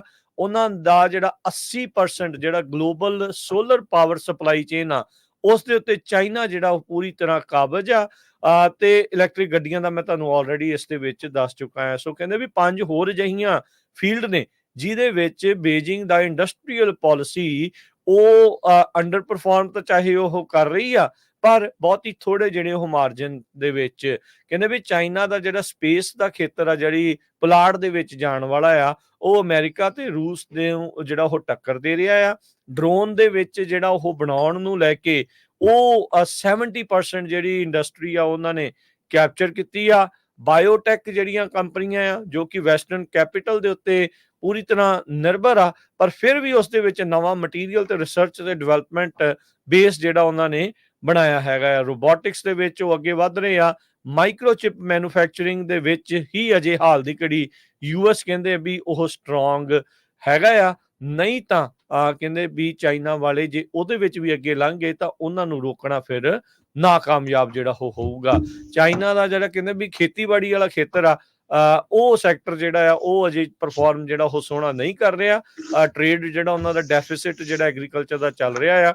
ਪਰ ਮਾਰਕੋ ਰੂਬੀਓ ਦਾ ਇਹ ਜਿਹੜਾ ਓਪੀਨੀਅਨ ਆਰਟੀਕਲ ਉਸ ਸੰਦਰਭ ਦੇ ਵਿੱਚ ਆਉਣਾ ਜਦੋਂ ਹੁਣ ਇਲੈਕਸ਼ਨਾਂ ਬਿਲਕੁਲ ਸਿਰ ਦੇ ਉੱਤੇ ਆ। ਤੁਸੀਂ ਵੀ ਜਿਹੜੀ ਹੁਣੇ ਚਰਚਾ ਜਿਹੜੀ ਉਹ ਚੀਨ ਨੂੰ ਲੈ ਕੇ ਕਰ ਰਹੇ ਆ, ਇਹ ਇੱਕ ਜ਼ਰੂਰ ਖਤਰੇ ਦਾ ਜਿਹੜੀ ਘੰਟੀ ਆ ਯੂਐਸ ਦੇ ਲਈ ਲਗਾਤਾਰ ਲੌਂਗ ਟਰਮ ਦੇ ਲਈ, ਜਿਹੜੀ ਉਹ ਲਗਾਤਾਰ ਚਾਈਨਾ ਤੋਂ ਜਿਹੜੀ ਉਹ ਹਮੇਸ਼ਾ ਹੀ ਵੱਜਦੀ ਰਹੀ। ਜੀ ਬਿਲਕੁਲ। Government shutdown looms as Congress returns with just 3 weeks to avoid it. ਜਿਹੜੀ ਗਵਰਨਮੈਂਟ ਯੂਐਸ ਦੀ ਆ, ਇਹ ਸ਼ਟਡਾਊਨ ਇੱਕ ਵਾਰੀ ਫੇਰ ਹੋ ਸਕਦੀ ਆ, ਕਿਉਂਕਿ ਸਤੰਬਰ 30 ਤੱਕ ਇਹਨਾਂ ਦੇ ਜਿਹੜੇ ਪੈਸੇ ਆ ਉਹ ਮੁੱਕ ਜਾਣੇ ਆ। ਅਕਤੂਬਰ 1 ਨੂੰ ਫੇਰ ਚਾਹੀਦੇ ਹੈਗੇ ਆ। ਪਰ ਲੱਕਲੀ ਹੁਣ 3 ਹਫ਼ਤਿਆਂ ਦੇ ਲਈ ਜੋ ਕਾਂਗਰਸ ਆ ਉਹ ਕੰਮ ਕਰ ਰਹੀ ਆ, ਕਾਂਗਰਸਮੈਨ ਕਾਂਗਰਸ ਵੂਮਨ ਜਿੰਨੇ ਵੀ ਹੈਗੇ ਆ। ਸੋ ਹੋਪਫੁਲੀ ਕੋਈ ਨਾ ਕੋਈ ਜਿਹੜਾ ਸੋਲੂਸ਼ਨ ਆ ਉਹ ਕੱਢ ਲਿਆ ਜਾਊਗਾ। ਤੇ ਅਟੈਕ ਕਿਉਂਕਿ ਇਲੈਕਸ਼ਨ ਵਾਲਾ ਸਮਾਂ ਆ, ਬੜੇ ਥੋੜੇ ਦਿਨ ਰਹਿ ਗਏ ਆ, ਤੇ ਇਸ ਕਰਕੇ ਇੱਕ ਦੂਜੇ ਦੇ ਉੱਤੇ ਡੈਮੋਕ੍ਰੇਟਸ ਤੇ ਰਿਪਬਲਿਕਨ ਅਟੈਕ ਵੀ ਕਰ ਰਹੇ ਆ ਵੀ ਤੁਸੀਂ ਇੱਥੇ ਗਲਤੀ ਕੀਤੀ, ਤੁਸੀਂ ਇੱਥੇ ਕਰ ਰਹੇ ਹੈਗੇ ਆ। ਪਰ ਕਹਿੰਦੇ ਵੀ ਹੁਣ ਸਭ ਤੋਂ ਵੱਡਾ ਕੰਮ, ਸੈਕੰਡ ਬਿਗੇਸਟ ਟਾਸਕ ਜਿਹੜਾ ਕਾਂਗਰਸ ਦਾ ਆ, ਉਹ ਗਵਰਨਮੈਂਟ ਨੂੰ ਫੰਡ ਕਰਦਾ ਹੈਗਾ ਤਾਂ ਕਿ ਸਤੰਬਰ 30 ਤੋਂ ਬਾਅਦ ਜਿਹੜੀ ਆ ਗਵਰਨਮੈਂਟ ਸ਼ਟਡਾਊਨ ਨਾ ਹੋਵੇ। ਹਾਲਾਂਕਿ ਪਿਛਲੇ ਸਮਿਆਂ 'ਚ ਬਹੁਤ ਵਾਰ ਗਵਰਨਮੈਂਟ ਸ਼ਟਡਾਊਨ ਹੁੰਦੀ ਰਹੀ ਆ, ਪਰ ਲੋਕਾਂ ਦਾ ਧਿਆਨ ਜਿਹੜਾ ਆ ਫਿਰ ਉਹ ਟੋਟਲੀ ਉਲਟ ਪਾਸੇ ਨੂੰ ਚਲੇ ਜਾਊਗਾ। ਜੀ, ਗਵਰਨਮੈਂਟ ਨੂੰ ਸ਼ਟਡਾਊਨ ਤੋਂ ਬਚਾਉਣ ਦੇ ਲਈ ਹਰਜੋਤ ਸਿੰਘ ਜੀ ਸਿਰਫ 3 ਵੀਕ ਦਾ ਵਕਤ ਜਿਹੜਾ ਇਹਨਾਂ ਦੇ ਕੋਲ ਰਹਿ ਗਿਆ ਕਾਂਗਰਸ ਦੇ ਕੋਲ। ਹੁਣ ਜਦੋਂ ਵਾਪਸ ਆਏ ਆ ਤੇ ਇਸ ਵਾਰ ਘੱਟ ਚਾਂਸ ਆ ਗਵਰਨਮੈਂਟ ਸ਼ਟਡਾਊਨ ਦੇ ਜਿਹੜੇ ਉਹ ਬਚਣ ਦੇ ਲਈ। ਪਰ ਇੱਕ ਕਾਰਨ ਇਹ ਵੀ ਆ ਸ਼ਾਇਦ ਨਾ ਇਸ ਲਈ ਵੀ ਸ਼ਟਡਾਊਨ ਨਾ ਹੋਵੇ ਕਿਉਂਕਿ ਦੋਨਾਂ ਚੋਂ ਕੋਈ ਵੀ ਪਾਰਟੀ ਆਪਣੇ ਸਿਰ ਜ਼ਿੰਮੇਵਾਰੀ ਨਹੀਂ ਲੈਣਾ ਚਾਹੁੰਦੀ ਵੀ ਸਾਡੇ ਕਰਕੇ ਗਵਰਨਮੈਂਟ ਸ਼ਟਡਾਊਨ ਹੋਈ ਆ, ਉਹ ਵੀ ਬਿਲਕੁਲ ਐਨ ਇਲੈਕਸ਼ਨਾਂ ਤੋਂ ਮਹੀਨਾ ਪਹਿਲਾਂ। ਸੋ ਲੈਟਸ ਸੀ ਕੀ ਇਸ ਦੇ ਵਿੱਚ ਜਿਹੜਾ ਉਹ ਬਣਦਾ ਆ। 1 ਅਕਤੂਬਰ 2024 ਨੂੰ ਜਦ ਨਵਾਂ ਫਿਸਕਲ ਈਅਰ ਜਿਹੜਾ ਉਹ ਸ਼ੁਰੂ ਹੋਣਾ ਆ ਤੇ ਉਸ ਦੇ ਲਈ ਜਿਹੜੀ ਫੰਡਿੰਗ ਦੇ ਲਈ ਕਿਹੜੇ ਪ੍ਰੋਗਰਾਮ ਚੱਲਦੇ ਰਹਿਣੇ, ਕਿਹੜੇ ਬੰਦ ਹੋਣੇ ਆ, ਕਿਹੜੀਆਂ ਨਵੀਆਂ ਚੀਜ਼ਾਂ ਐਡ ਹੋਣਗੀਆਂ, ਕਿਹੜੀਆਂ ਕੱਟੀਆਂ ਜਾਣਗੀਆਂ, ਉਹ ਇਸ ਟਾਈਮ ਚੱਲ ਰਿਹਾ। ਜਿਹੜੇ ਸਾਬਕਾ ਰਾਸ਼ਟਰਪਤੀ ਟਰੰਪ ਆ ਉਹ ਰਿਪਬਲਿਕਨਸ ਨੂੰ ਗੁਹਾਰ ਲਾ ਰਹੇ ਆ ਭਾਈ ਸ਼ਟਡਾਊਨ ਕਰਾਓ ਜੇ ਉਹਨਾਂ ਦੀਆਂ ਤੁਹਾਡੀਆਂ ਜਿਹੜੀਆਂ ਡਿਮਾਂਡਸ ਆ ਉਹ ਮੀਟ ਨਹੀਂ ਹੁੰਦੀਆਂ। ਤੇ ਉਹਦੇ ਵਿੱਚ ਇਹ ਮੰਗ ਕਰ ਰਹੇ ਆ ਵੀ ਜਿਹੜੇ ਫੈਡਰਲ ਏਜੰਸੀਜ਼ ਚਾਹੇ ਤੇ ਨੈਸ਼ਨਲ ਪਾਰਕਸ ਆ ਉਹਨਾਂ ਦੇ ਜਿਹੜੇ ਸ਼ਟਡਾਊਨ ਹੋਣ ਦੇ ਨਾਲ ਪਬਲਿਕ ਸਰਵਿਸਿਜ਼ ਜਿਹੜੀਆਂ ਉਹ ਲਿਮਿਟ ਹੋਣ ਦੇ ਨਾਲ ਮਿਲੀਅਨਸ ਆਫ ਵਰਕਰਸ ਦੇ ਫਰਲੋ ਹੋਣ ਦੇ ਨਾਲ ਇਲੈਕਸ਼ਨ ਤੋਂ ਪਹਿਲਾਂ ਉਹ ਪ੍ਰੈਜ਼ੀਡੈਂਸ਼ੀਅਲ ਰੇਸ ਦੇ ਉੱਤੇ ਜਿਹੜਾ ਉਹ ਅਸਰ ਜਿਹੜਾ ਉਹ ਜ਼ਰੂਰ ਪੈ ਸਕਦਾ ਹੈਗਾ ਆ। ਸੋ ਜਿਹੜੇ ਐਸਟੈਬਲਿਸ਼ਮੈਂਟ ਆ ਰਿਪਬਲਿਕਨ ਪਾਰਟੀ ਦੀ ਉਹ ਇਸ ਟਾਈਮ ਅੰਡਰ ਪ੍ਰੈਸ਼ਰ ਆ। ਟਰੰਪ ਹੁਣਾਂ ਦੀ ਜਿਹੜੇ ਰਾਈਟ ਵਿੰਗ ਮੈਂਬਰਸ ਆ ਤੇ ਮਾਗਾ ਮੈਂਬਰਸ ਆ ਉਹਨਾਂ ਦੇ ਕੋਲੋਂ ਤੇ ਕਹਿੰਦੇ ਵੀ ਜਿਹੜਾ ਸਟਾਪ ਗੈਪ ਬਿੱਲ ਆ ਇਸ ਨੂੰ 28 ਮਾਰਚ ਤੱਕ ਵੀ ਸਰਕਾਰ ਚੱਲਦੀ ਰਵੇ ਉਸ ਦੇ ਨਾਲ ਜੋੜ ਕੇ ਸੇਵ ਐਕਟ ਦੇ ਨਾਲ ਜਿਹੜਾ ਉਹ ਜੋੜ ਕੇ GOP ਦਾ ਜਿਹੜਾ ਬਿੱਲ ਆ ਜਿਸ ਦੇ ਵਿੱਚ ਸਿਰਫ ਸਿਟੀਜ਼ਨਸ ਹੀ ਵੋਟ ਪਾ ਸਕਦੇ ਆ, VOTING ਲਾਜ਼ ਨੂੰ ਜਿਹੜਾ ਓਵਰਹਾਲ ਕਰਨ ਵਾਲਾ ਮਾਮਲਾ ਆ ਉਹ ਇਸ ਦੇ ਵਿੱਚ ਨਾਲ ਜੋੜ ਕੇ ਜਿਹੜਾ ਉਸ ਨੂੰ ਪਾਸ ਕਰਾਉਣਾ ਚਾਹੁੰਦੇ ਆ। ਡੈਮੋਕ੍ਰੇਟਸ ਜਿਹੜੇ ਇਸ ਸੇਵ ਐਕਟ ਦੇ ਉਲਟ ਜਿਹੜੇ ਉਹ ਚੱਲ ਰਹੇ ਆ ਤੇ ਉਹਨਾਂ ਨੇ ਕਿਹਾ ਵੀ ਆਲਰੇਡੀ ਕੋਈ ਵੀ ਇਲੀਗਲ ਨਾਨ ਸਿਟੀਜ਼ਨ ਜਿਹੜਾ ਉਹ ਵੋਟ ਨਹੀਂ ਕਰ ਸਕਦਾ। ਤੇ ਕਹਿੰਦੇ ਵੀ ਇਦਾਂ ਦੀ ਪ੍ਰੈਕਟਿਸ ਦੇ ਨਾਲ ਕੋਈ ਫਰਕ ਜਿਹੜਾ ਉਹ ਨਹੀਂ ਪਊਗਾ। ਸੋ ਲੈਟਸ ਸੀ ਕੀ ਇਸ ਦੇ ਵਿੱਚ ਜਿਹੜਾ ਉਹ ਬਣਦਾ ਹੈ। ਹਾਊਸ ਦੇ ਸਪੀਕਰ ਮਾਈਕ ਜੌਨਸਨ, ਹਾਊਸ ਦੇ ਰਿਪਬਲਿਕਨਸ, ਇਹਨਾਂ ਦੇ ਲਈ ਇੱਕ ਅਹਿਮ ਕਹਿ ਲਓ ਵੀ ਚੁਣੌਤੀ ਇਸ ਟਾਈਮ ਸਾਹਮਣੇ ਹੋਊਗੀ ਵੀ ਸਰਕਾਰ ਨੂੰ ਵੀ ਜਿਹੜਾ ਆ ਡੈਮੋਕ੍ਰੇਟਸ ਨੂੰ, ਵਾਈਟ ਹਾਊਸ ਨੂੰ ਵੀ ਨਾਲ ਜਿਹੜਾ ਉਹ ਮਿਲਾ ਕੇ ਕਿੱਦਾਂ ਜਿਹੜੀ ਉਹ ਚੱਲਦੇ ਵੀ ਜਿਹੜਾ ਉਹ ਰੱਖਣਾ ਹੈਗਾ ਆ। ਤੇ ਬ੍ਰੇਕ ਤੋਂ ਪਹਿਲਾਂ ਇੱਕ ਹੋਰ ਖਬਰ ਜਿਹੜੀ ਸਾਂਝੀ ਕਰਦੇ ਜਾਈਏ, ਪ੍ਰਿੰਸੈਸ ਆਫ ਵੇਲਜ਼ ਜਿਨ੍ਹਾਂ ਨੂੰ ਕੈਂਸਰ ਹੋਇਆ ਸੀ ਤੇ ਉਹਨਾਂ ਨੇ ਅੱਜ ਸਟੇਟਮੈਂਟ ਜਾਰੀ ਕੀਤੀ ਹੈਗੀ ਆ ਕੈਂਸਿੰਗਟਨ ਪੈਲੇਸ ਤੋਂ, ਭਈ ਕੀਮੋਥੈਰੇਪੀ ਪੂਰੀ ਹੋਣ ਤੋਂ ਬਾਅਦ ਟੋਟਲੀ ਕੈਂਸਰ ਫ੍ਰੀ ਇਸ ਟਾਈਮ ਦੇ ਉੱਤੇ ਹੈਗੇ ਆ। ਸੋ ਇਹ ਲੋਕ ਐਪਰੀਸ਼ੀਏਟ ਵੀ ਕਰ ਰਹੇ ਆ ਉੱਥੇ ਦੇ ਵੀ ਹਾਂ ਬਿਲਕੁਲ ਓਪਨਲੀ ਉਹਨਾਂ ਨੇ ਦੱਸਿਆ ਵੀ ਮੈਂ ਬਿਮਾਰ ਹੋ ਗਈ ਸੀ ਤੇ ਹੁਣ ਠੀਕ ਵੀ ਹੈਗੀ ਆ। ਸੋ ਕਾਫੀ ਲੋਕ ਜੋ ਪ੍ਰਿੰਸੈਸ ਆਫ ਵੇਲਜ਼ ਆ ਉਹਦੀ ਸਪੋਰਟ ਕਰ ਰਹੇ ਹੈਗੇ ਆ। ਤੇ 9 ਮਹੀਨੇ ਕਹਿੰਦੇ ਵੀ ਸਾਡੇ ਪਰਿਵਾਰ ਦੇ ਲਈ ਬੜਾ ਟਫ ਟਾਈਮ ਸੀ, ਪੂਰੇ ਫੈਮਿਲੀ ਦੇ ਲਈ, ਤੇ ਹੁਣ ਅਸੀਂ ਜਿਹੜਾ ਆ ਪਬਲਿਕ ਦੇ ਵਿੱਚ ਜਾਣ ਦੇ ਲਈ ਕਾਬਲ ਹੈਗੇ ਆ। ਸੋ ਲੋਕਾਂ ਦੇ ਨਾਲ ਆਉਣ ਵਾਲੇ ਸਮੇਂ ਦੇ ਵਿੱਚ ਉਹ ਲੋਕਾਂ ਦੇ ਨਾਲ ਮਿਲਣਗੇ ਵੀ। ਜੀ ਤੇ ਬ੍ਰੇਕ ਲਵਾਂਗੇ। ਬ੍ਰੇਕ ਤੋਂ ਬਾਅਦ ਦੇ ਵਿੱਚ ਕੈਂਟੱਕੀ ਦੇ ਵਿੱਚ ਜਿਹੜੇ ਬੰਦੇ ਦੀ ਭਾਲ ਆ ਉਹਨੇ ਕਿਹੜਾ ਕਾਂਡ ਨੂੰ ਅੰਜਾਮ ਦਿੱਤਾ ਸੀ ਉਸ ਦੇ ਬਾਰੇ ਜਿਹੜੀ ਉਹ ਗੱਲ ਕਰਦੇ ਆ। ਇਕਨੋਮੀ ਦੇ ਨਾਲ ਜੁੜੀਆਂ ਹੋਈਆਂ ਹੋਰ ਨਿਊਜ਼ ਵੀ ਤੁਹਾਡੇ ਨਾਲ ਲੈ ਕੇ ਹਾਜ਼ਰ ਹੋਵਾਂਗੇ। ਜੁੜੇ ਰਹੋ ਇਦਾਂ ਹੀ ਪੰਜਾਬੀ ਰੇਡੀਓ USA ਦੇ ਨਾਲ।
ਫਿਰ ਆਪ ਸਭ ਦਾ ਸਵਾਗਤ ਹੈ। ਸੂਤਰ ਪ੍ਰੋਗਰਾਮ ਚੱਲ ਰਿਹਾ ਜੀ ਆਪਣਾ ਇਸ ਮੌਕੇ ਅਪਡੇਟ ਅਮਰੀਕਾ। ਹਰਜੋਤ ਸਿੰਘ ਜੀ, ਜੀ ਆਇਆਂ ਨੂੰ, ਸਤਿ ਸ਼੍ਰੀ ਅਕਾਲ, ਸਵਾਗਤ ਹੈ ਜੀ। ਸਤਿ ਸ਼੍ਰੀ ਅਕਾਲ, ਧੰਨਵਾਦ ਜੀ ਆਇਆਂ ਨੂੰ। ਅਗਲੀ ਜਿਹੜੀ ਹਰਜੋਤ ਸਿੰਘ ਜੀ ਗੱਲ ਕਰਦੇ ਜਾਈਏ, ਕੰਟਕੀ ਦੇ ਵਿੱਚ ਬੰਦੇ ਦੀ ਭਾਲ ਆ ਜਿਸਨੇ I-75 ਦੇ ਉੱਤੇ ਸ਼ਨੀਚਰਵਾਰ ਦੀ ਸ਼ਾਮੀ ਗੋਲੀकांड ਨੂੰ ਅੰਜਾਮ ਦਿੱਤਾ ਹੈ। 5 ਜਾਣੇ ਜਿਹੜੇ ਆ ਹੁਣ ਤੱਕ ਜ਼ਖਮੀ ਹੋਏ ਇਸ ਦੇ ਵਿੱਚ ਦੱਸੇ ਜਾਂਦੇ ਆ। ਕਹਿੰਦੇ ਵੀ ਜੋਸਫ ਏ ਕਾਊਚ ਨਾਂ ਦਾ ਬੰਦਾ, ਉਸ ਦੀ ਭਾਲ ਪੁਲਿਸ ਨੂੰ ਜਿਹੜੀ ਉਹ ਜਾਰੀ ਆ। ਕਹਿੰਦੇ ਵੀ ਗੋਲੀकांड ਕਰਨ ਤੋਂ ਪਹਿਲਾਂ ਉਸਨੇ ਇੱਕ ਬੰਦੂਕ ਤੇ 1000 ਜਿਹੜੇ ਰਾਉਂਡ ਐਮੂਨੇਸ਼ਨ ਦੇ ਸ਼ਨੀਚਰਵਾਰ ਨੂੰ ਖਰੀਦੇ ਸੀ। I-75 ਦੇ ਉੱਤੇ ਜਿਹੜੀ ਗੋਲੀकांड ਵਾਪਰਿਆ ਆ। ਐਗਜ਼ਿਟ 49 ਜਿਹੜੇ I-75 ਦੇ ਉੱਤੇ ਜਾਂਦੇ ਹੋਣਗੇ ਉਹਨਾਂ ਨੂੰ ਪਤਾ ਹੋਊਗਾ ਇਸ ਸ਼ਾਇਦ ਇਲਾਕੇ ਦਾ। ਸ਼ਾਮੀ 5:30 ਵਜੇ ਉੱਥੋਂ ਦੇ ਲੋਕਲ ਟਾਈਮ ਸ਼ਨੀਚਰਵਾਰ ਨੂੰ ਇਹ ਘਟਨਾ ਜਿਹੜੀ ਉਹ ਵਾਪਰੀ ਆ। ਲੰਡਨ ਉਸ ਦੇ ਨਜ਼ਦੀਕ ਜਿਹੜਾ ਇਹ ਸ਼ਹਿਰ ਆ, ਉੱਥੇ ਦਾ ਲੋਕਲ ਸ਼ਹਿਰ ਆ। ਲਾਰਲ ਕਾਉਂਟੀ ਦੇ ਜਿਹੜੇ ਸ਼ੈਰਿਫ ਜੌਨ ਰੂਟ ਨੇ, ਉਹਨਾਂ ਨੇ ਜਿਹੜਾ ਇਸ ਦੇ ਬਾਰੇ ਦੱਸਿਆ ਸੀਗਾ। ਅਥਾਰਟੀਜ਼ ਨੂੰ ਕਹਿੰਦੇ ਇਹ ਨਹੀਂ ਪਤਾ ਵੀ ਉਸਨੇ ਸ਼ੂਟਿੰਗ ਕਿਉਂ ਜਿਹੜੀ ਉਹ ਸਟਾਰਟ ਕੀਤੀ, ਤੇ ਇਹ ਵੀ ਨਹੀਂ ਪਤਾ ਵੀ ਕੀ ਰੋਡ ਰੇਜ ਦਾ ਮਾਮਲਾ ਸੀ ਜਾਂ ਵੈਸੇ ਹੀ ਇਸ ਦੇ ਮਨ ਦੇ ਵਿੱਚ ਇਦਾਂ ਦੀ ਹਿੰਸਾ ਕਰਨ ਦੀ ਕੋਈ ਸਬਬ ਜਿਹੜਾ ਉਹ ਬਣਿਆ ਪਿਆ ਸੀ। ਅਕਾਡੀਓ ਜਿਹੜੇ ਗਿਲਬਰਟ ਅਕਾਡੀਓ ਸਪੋਕਸਪਰਸਨ ਨੇ ਸ਼ੈਰਿਫ ਆਫਿਸ ਦੇ ਉੱਥੋਂ ਦੇ, ਉਹਨਾਂ ਨੇ ਕਿਹਾ ਵੀ ਕਾਊਚ ਨੇ AR-15 ਸਟਾਈਲ ਰਾਈਫਲ ਜਿਹੜੀ ਉਹ ਸ਼ਾਇਦ ਵਰਤੀ, ਜਿਹੜੀ ਉਸਨੇ ਉਸੇ ਦਿਨ ਸਵੇਰੇ ਖਰੀਦੀ ਸੀ। ਨਾਲ ਜਿਹੜੇ 1000 ਜਿਹੜੀਆਂ ਉਹ ਗੋਲੀਆਂ ਵੀ ਖਰੀਦੀਆਂ ਸੀ। ਅਥਾਰਟੀਜ਼ ਨੂੰ ਉਸ ਦੀ ਬੰਦੂਕ ਤੇ SUV ਜਿਹੜੀ ਉਸਦੇ ਨਾਂ ਦੇ ਉੱਤੇ ਰਜਿਸਟਰਡ ਸੀ ਉਹ ਵੀ ਹੁਣ ਤੱਕ ਮਿਲੀ ਆ। 3 ਹੋਰ ਜਾਣੇ ਕਹਿੰਦੇ ਆ ਜ਼ਖਮੀ ਹੋਏ ਆ। 5 ਦੇ ਤਾਂ ਗੋਲੀਆਂ ਲੱਗੀਆਂ ਤੇ 3 ਜਾਣੇ ਜਿਹੜੇ ਕ੍ਰੈਸ਼ਿਸ ਦੇ ਕਰਕੇ, ਕਾਰ ਕ੍ਰੈਸ਼ ਹੋਣ ਕਰਕੇ, ਸ਼ੂਟਿੰਗ ਦੇ ਤੋਂ ਬਚਦੇ ਉਹ ਵੀ ਜਿਹੜੇ ਉਹ ਫੱਟੜ ਹੋਏ ਆ। ਹੁਣ ਤੱਕ ਕੁੱਲ 8 ਜਾਣੇ ਜਿਹੜੇ ਆ ਉਹ ਜ਼ਖਮੀ ਹੋਏ ਦੱਸੇ ਜਾਂਦੇ। ਅਧਿਕਾਰੀਆਂ ਨੇ ਦੱਸਿਆ ਵੀ ਇਹ ਪੇਂਡੂ ਇਲਾਕਾ ਹੈ, ਰੂਰਲ ਇਲਾਕਾ ਆ, ਜੰਗਲਾਤ ਆ ਉੱਥੇ। ਸਾਊਥ ਈਸਟਰਨ ਕੰਟਕੀ ਦਾ ਇਲਾਕਾ ਆ। 7600 ਲੋਕ ਰਹਿੰਦੇ ਆ ਉਸ ਲੰਡਨ ਜਿਹੜਾ ਸ਼ਹਿਰ ਆ ਉੱਥੇ, ਤੇ 75 ਮਾਈਲ ਦੂਰ ਆ ਲੈਕਸਿੰਗਟਨ, ਜੋ ਨਜ਼ਦੀਕ ਦਾ ਇੱਕ ਸਭ ਤੋਂ ਵੱਡਾ ਜਿਹੜਾ ਸ਼ਹਿਰ ਜਿਹੜਾ ਉਹ ਮੰਨਿਆ ਜਾਂਦਾ ਆ। ਜਿਹੜੇ ਕਹਿੰਦੇ ਵੀ ਲੋਕ ਜਾਂਦੇ ਉਹਨਾਂ ਨੂੰ ਪਤਾ ਆ ਵੀ exit 49 one of the most remote exits ਆ ਇਸ ਪੂਰੇ ਇਲਾਕੇ ਦੇ ਵਿੱਚ। ਇਹਦੇ ਕਰਕੇ ਅੱਜ ਉੱਥੇ ਸਵੇਰੇ ਸਕੂਲਾਂ ਨੂੰ ਵੀ ਕੈਂਸਲ ਕਰ ਦਿੱਤਾ ਗਿਆ ਸੇਫਟੀ ਕੰਸਰਨਸ ਨੂੰ ਲੈ ਕੇ, ਕਿਉਂਕਿ ਜਿਹੜਾ ਸ਼ਨੀਚਰਵਾਰ ਦਾ ਜਿਸਨੇ ਗੋਲੀकांड ਨੂੰ ਅੰਜਾਮ ਦਿੱਤਾ ਆ ਅਜੇ ਤੱਕ ਜਿਹੜਾ ਆ ਉਹ ਫੜਿਆ ਨਹੀਂ ਗਿਆ। ਕਾਊਚ ਬਾਰੇ ਇਹ ਪਤਾ ਲੱਗ ਗਿਆ ਵੀ ਕੈਂਟਕੀ ਦਾ ਹੀ ਇਹ ਜੰਮਿਆ ਪਲਿਆ, ਉੱਥੇ ਦਾ ਹੀ ਰਹਿਣ ਵਾਲਾ ਹੈ, ਤੇ ਨੈਸ਼ਨਲ ਗਾਰਡ ਦੇ ਵਿੱਚ ਇਸਨੇ 4 ਸਾਲ ਕੰਮ ਜਿਹੜਾ ਉਹ ਕੀਤਾ ਆ। ਤੇ ਕਹਿੰਦੇ ਵੀ ਆਪਣੇ ਬਟਾਲੀਅਨ ਦੇ ਵਿੱਚ ਇੰਜੀਨੀਅਰ ਬਟਾਲੀਅਨ ਦਾ ਇਹ ਜਿਹੜਾ ਉਸ ਟਾਈਮ ਦੇ ਉੱਤੇ ਮੈਂਬਰ ਸੀਗਾ। ਲਾ ਐਨਫੋਰਸਮੈਂਟ ਨੇ ਵੀ ਦੱਸਿਆ ਵੀ ਜਿਹੜਾ ਕਾਊਚ ਆ ਉਹ ਰਡਾਰ ਦੇ ਉੱਤੇ ਨਹੀਂ ਸੀ ਪਹਿਲਾਂ ਸ਼ੂਟਿੰਗ ਤੋਂ। ਇਨਵੈਸਟੀਗੇਟਰਸ ਨੇ ਹੁਣ ਤੱਕ ਉਸਦੇ ਪਰਿਵਾਰ ਦੇ ਨਾਲ ਇੰਟਰਵਿਊਜ਼ ਜਿਹੜੀਆਂ ਉਹ ਕੀਤੀਆਂ ਇਸ ਬਾਰੇ ਹੋਰ ਜਾਣਨ ਦੇ ਲਈ। ਜਿੱਥੇ ਗੋਲੀकांड ਹੋਇਆ ਇਹ ਉਸ ਤੋਂ 23 ਮੀਲ ਦੂਰ ਰਹਿੰਦਾ ਸੀ। 5 ਫੁੱਟ 10 ਇੰਚ ਇਹ ਲੰਬਾ ਹੈ, 154 ਪਾਉਂਡ ਇਸ ਦਾ ਭਾਰ ਆ। ਤੇ ਚਿੱਟੇ ਮੂਲ ਦਾ ਇਹ ਜਿਹੜਾ ਬੰਦਾ ਹੈ ਜੋਸਫ ਏ ਕਾਊਚ, ਜਿਸਨੇ ਗੋਲੀकांड ਨੂੰ ਅੰਜਾਮ ਦਿੱਤਾ ਆ। ਪੁਲਿਸ ਦੱਸ ਰਹੀ ਹੈ ਵੀ ਭਾਈ ਇਸ ਨੂੰ ਜਿਹੜਾ ਉਹ ਖਤਰਨਾਕ ਹੀ ਜਿਹੜਾ ਉਹ ਹਾਲ ਦੀ ਘੜੀ ਮੰਨਿਆ ਜਾਵੇ, ਤਾਂ ਹੀ ਸਕੂਲ ਵੀ ਉਹਨਾਂ ਨੇ ਬੰਦ ਰੱਖੇ ਆ ਉਸ ਇਲਾਕੇ ਦੇ ਵਿੱਚ। ਤੇ ਜੇ ਕਿਸੇ ਨੂੰ ਦਿਸਦਾ ਹੈ, ਪਤਾ ਲੱਗਦਾ ਆ, ਤਾਂ ਤੁਰੰਤ 911 ਕਾਲ ਕੀਤੀ ਜਾਵੇ। ਜੀ, ਅਗਲੀ ਖਬਰ ਵੱਲ ਚਲੀਏ। ਦੁਨੀਆ ਦੇ ਵਿੱਚ ਪ੍ਰੋਟੈਸਟ ਹੋਏ ਹੈਗੇ ਆ ਉਸ ਇਸ਼ੂ ਨੂੰ ਲੈ ਕੇ, ਜਿਹੜੀ ਇੱਕ ਡਾਕਟਰ ਬੀਬੀ ਨੂੰ ਕਲਕੱਤੇ ਦੇ ਵਿੱਚ ਜਿਹੜਾ ਆ ਉਹਦਾ ਰੇਪ ਕਰਕੇ ਉਹਨੂੰ ਮਾਰ ਦਿੱਤਾ ਗਿਆ ਸੀ। ਹਜ਼ਾਰਾਂ ਦੀ ਗਿਣਤੀ ਦੇ ਵਿੱਚ ਜਿਹੜੇ ਭਾਰਤੀ ਮੂਲ ਦੇ ਲੋਕ ਆ ਬਾਹਰਲੇ ਮੁਲਕਾਂ 'ਚ ਰਹਿੰਦੇ ਆ। 130 ਸ਼ਹਿਰਾਂ ਦੇ ਵਿੱਚ ਤੇ 25 ਮੁਲਕਾਂ 'ਚ ਉਹਨਾਂ ਨੇ ਪਿਛਲੇ ਐਤਵਾਰ ਜਾਣੀ ਕਿ ਕੱਲ ਇਹ ਪ੍ਰੋਟੈਸਟ ਕੀਤੇ ਹੈਗੇ ਆ। ਪਹਿਲਾਂ ਵੱਡੇ ਛੋਟੇ ਤੋਂ ਲੈ ਕੇ ਵੱਡੇ ਗਰੁੱਪ ਜਿਹੜੇ ਆ Japan, Australia, Taiwan, Singapore, US, Europe, Canada, ਇੱਥੇ ਸਾਰੀ ਜਗ੍ਹਾ ਪ੍ਰੋਟੈਸਟ ਹੋਏ ਆ। ਅਗਸਤ 9 ਨੂੰ 31 ਸਾਲਾਂ ਦੀ post graduate student chest medicine ਦੀ, ਜੋ RG ਕਰ ਮੈਡੀਕਲ ਕਾਲਜ ਹੈਗਾ ਆ ਕਲਕੱਤੇ ਦੇ ਵਿੱਚ, ਉੱਥੇ ਪੜ੍ਹਦੀ ਸੀ ਤੇ 36 ਘੰਟੇ ਲਗਾਤਾਰ ਆਪਣੀ ਡਿਊਟੀ ਕਰਨ ਤੋਂ ਬਾਅਦ ਉੱਥੇ ਹੀ ਉਹ ਸੁੱਤੀ ਸੀ, ਜਿੱਥੇ ਉਸ ਦੇ ਨਾਲ ਇੱਕ ਘਿਨਾਉਣੀ ਘਟਨਾ ਵਾਪਰੀ ਤੇ ਉਸ ਨੂੰ ਕਤਲ ਕਰ ਦਿੱਤਾ ਗਿਆ।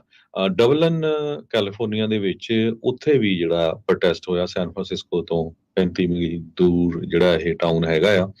ਲੋਕਾਂ ਨੇ ਹੱਥਾਂ ਦੇ ਵਿੱਚ ਪਲੈਕਰਡ ਫੜੇ ਹੋਏ ਸੀ, ਰਿਊਟਰਸ ਰਿਪੋਰਟ ਕਰ ਰਿਹਾ। ਉਹਦੇ ਮੁਤਾਬਕ ਵੀ demand justice, shout it loud, shout it for justice for RG ਕਰ। ਸਾਰੇ ਤਰ੍ਹਾਂ ਦੇ ਲੋਕ ਸੀ, ਸਾਰੀਆਂ ਏਜ ਗਰੁੱਪ ਦੇ ਸੀ, ਯੰਗ ਤੋਂ ਲੈ ਕੇ ਸੀਨੀਅਰ, ਉਹਨਾਂ ਨੇ ਜਿਹੜੇ ਪ੍ਰੋਟੈਸਟ ਕੀਤੇ ਹੈਗੇ ਆ। ਕਹਿੰਦੇ ਪਈ ਜਿਹੜੀ ਬੀਬੀਆਂ ਦੀ ਸੇਫਟੀ ਆ ਉਹ ਬਹੁਤ ਜ਼ਰੂਰੀ ਹੈਗੀ ਇੰਡੀਆ ਦੇ ਵਿੱਚ, ਪਰ ਤੁਹਾਨੂੰ ਪਤਾ ਹੀ ਆ ਵੀ ਕੀ ਕਹਿੰਦੇ ਵੀ ਕਿਸ ਤਰ੍ਹਾਂ ਅਸੀਂ ਜਿਹੜੀਆਂ ਆਉਣ ਵਾਲੀਆਂ ਜਨਰੇਸ਼ਨਸ ਹੈਗੀਆਂ ਆ ਉਹ ਇਦਾਂ ਦੀਆਂ ਇੰਸਟੀਟਿਊਸ਼ਨ ਦੇ ਵਿੱਚ ਆਪਣੀ ਬੱਚੀਆਂ ਨੂੰ ਉੱਥੇ ਭੇਜ ਸਕਦੇ ਆ ਜਿੱਥੇ ਉਹ ਸੇਫ ਫੀਲ ਕਰਨ ਤੇ ਉਹਨਾਂ ਨੂੰ ਜਿਹੜੀ ਗੁੱਡ ਐਜੂਕੇਸ਼ਨ ਮਿਲ ਜਾਵੇ। ਸਵੀਡਨ ਦੀ ਕੈਪੀਟਲ ਸਟਾਕਹੋਮ, ਉੱਥੇ ਵੀ ਜਿਹੜਾ ਪ੍ਰੋਟੈਸਟ ਹੋਇਆ, ਲੋਕਾਂ ਨੇ ਕਾਲੇ ਕੱਪੜੇ ਜਿਹੜੇ ਪਾਏ ਹੋਏ ਸੀਗੇ। ਇਸ ਤੋਂ ਬਿਨਾਂ ਯੂਰਪ ਦੇ ਬਹੁਤ ਸਾਰੇ ਮੁਲਕਾਂ ਦੇ ਵਿੱਚ ਜਿਹੜੇ ਇਹ ਪ੍ਰੋਟੈਸਟ ਹੋਏ ਹੈਗੇ ਆ। ਸੋ ਹਜੇ ਤੱਕ ਚਾਰਜਸ ਫਾਈਲ ਨਹੀਂ ਕੀਤੇ ਗਏ। ਇੰਡੀਆ ਦੀ ਜਿਹੜੀ ਫੈਡਰਲ ਪੁਲਿਸ ਆ ਉਹ ਇਨਵੈਸਟੀਗੇਟ ਕਰ ਰਹੀ ਹੈਗੀ ਆ, ਤੇ ਜੋ ਉੱਥੇ ਦੀ ਸੁਪਰੀਮ ਕੋਰਟ ਹੈਗੀ ਆ, ਉਹਨਾਂ ਨੇ ਇੱਕ ਹਸਪੀਟਲ ਸੇਫਟੀ ਟਾਸਕ ਫੋਰਸ ਜਿਹੜੀ ਆ ਪਿਛਲੇ ਮਹੀਨੇ ਦੇ ਵਿੱਚ ਕ੍ਰੀਏਟ ਕੀਤੀ ਹੈਗੀ ਆ। ਜੀ ਬਿਲਕੁਲ। ਤੇ ਅਗਲੀ ਜਿਹੜੀ ਹਰਜੀਤ ਸਿੰਘ ਜੀ ਇਕਨੋਮੀ ਦੇ ਨਾਲ ਸੰਬੰਧਿਤ ਗੱਲ ਕਰਦੇ ਜਾਈਏ, ਜੈਨੇਟ ਯੈਲਨ ਹੁਣਾਂ ਦਾ ਬਿਆਨ ਬੜੇ ਚਿਰਾਂ ਬਾਅਦ ਅੱਜ ਸੁਣਨ ਨੂੰ ਮਿਲਿਆ ਆ। ਆਪਾਂ ਨੂੰ ਪਤਾ ਵੀ ਆਪਾਂ ਪਹਿਲਾਂ ਵੀ ਜ਼ਿਕਰ ਕਰ ਚੁੱਕੇ ਹਾਂ ਵੀ ਇੰਟਰਸਟ ਰੇਟ ਕੱਟ ਕਰਨ ਵਾਲੇ ਆ, ਤੇ ਹੁਣ ਇਸੇ ਹੀ ਪ੍ਰਸ਼ਾਸਨ ਦੇ ਆ, ਸੋ ਇਸ ਪ੍ਰਸ਼ਾਸਨ ਦੀਆਂ ਸਿਫਤਾਂ ਵੀ ਇਹਨਾਂ ਨੂੰ ਕਰਨੀਆਂ ਹੀ ਪੈਣੀਆਂ, ਉਹ ਕਰ ਰਹੇ ਆ। ਟ੍ਰੈਜਰੀ ਸਕੱਤਰ ਜਿਹੜੇ ਜੈਨੇਟ ਯੈਲਨ ਆ ਉਹ ਕਹਿੰਦੇ ਆ ਵੀ ਯੂਐਸ ਦੀ ਇਕਨੋਮੀ ਇਸ ਟਾਈਮ ਠੀਕ ਠਾਕ ਆ, ਸਿਹਤਮੰਦ ਆ, ਤੇ ਪਿਛਲੇ ਮਹੀਨਿਆਂ ਦੇ ਵਿੱਚ ਜਿਹੜਾ ਜੌਬਸ ਡਾਟਾ ਜਿਹੜਾ ਠੰਡਾ ਆਇਆ ਆ, ਉੱਥੋਂ ਕਹਿੰਦੇ ਵੀ ਇਹੀ ਇਸ਼ਾਰਾ ਮਿਲ ਰਿਹਾ ਵੀ ਆਪਾਂ ਜਿਹੜੀ ਆ ਸੌਫਟ ਲੈਂਡਿੰਗ ਦੇ ਵੱਲ ਨੂੰ ਜਾ ਰਹੇ ਆ, ਨਾ ਕਿ ਰਿਸੈਸ਼ਨ ਵੱਲ ਨੂੰ। ਇਹ ਇਹਨਾਂ ਦਾ ਬਿਆਨ ਇਸ ਸਾਲ ਦੇ ਸ਼ੁਰੂਆਤ ਦੇ ਵਿੱਚ ਜਾਂ ਪਿਛਲੇ ਸਾਲ ਦੇ ਅਖੀਰ ਦੇ ਵਿੱਚ ਇਦਾਂ ਦਾ ਜਿਹੜਾ ਆਇਆ ਸੀ। ਉਸ ਤੋਂ ਬਾਅਦ ਇਦਾਂ ਸੀਗਾ ਵੀ ਲੰਬੀ ਛੁੱਟੀ ਦੇ ਕਿਤੇ ਜਿਹੜੇ ਉਹ ਚਲੇ ਗਏ। ਇਹਨਾਂ ਦੇ ਬਹੁਤ ਘੱਟ ਬਿਆਨ ਜਿਹੜੇ ਉਹ ਦੇਖਣ ਨੂੰ, ਜਾਂ ਇਹ ਪਬਲਿਕ ਦੇ ਵਿੱਚ ਜਿਹੜੇ ਉਹ ਘੱਟ ਜਿਹੜੇ ਰਹੇ ਆ, ਜਾਂ ਫਿਰ ਕੋਈ ਇਦਾਂ ਦੀ ਗੱਲ ਨਹੀਂ ਕਹੀ ਜਿਹਦੇ ਕਰਕੇ ਬਾੜੀ ਜਿਹੜੀ ਉਹ ਗੱਲ ਬਣੀ ਹੋਵੇ।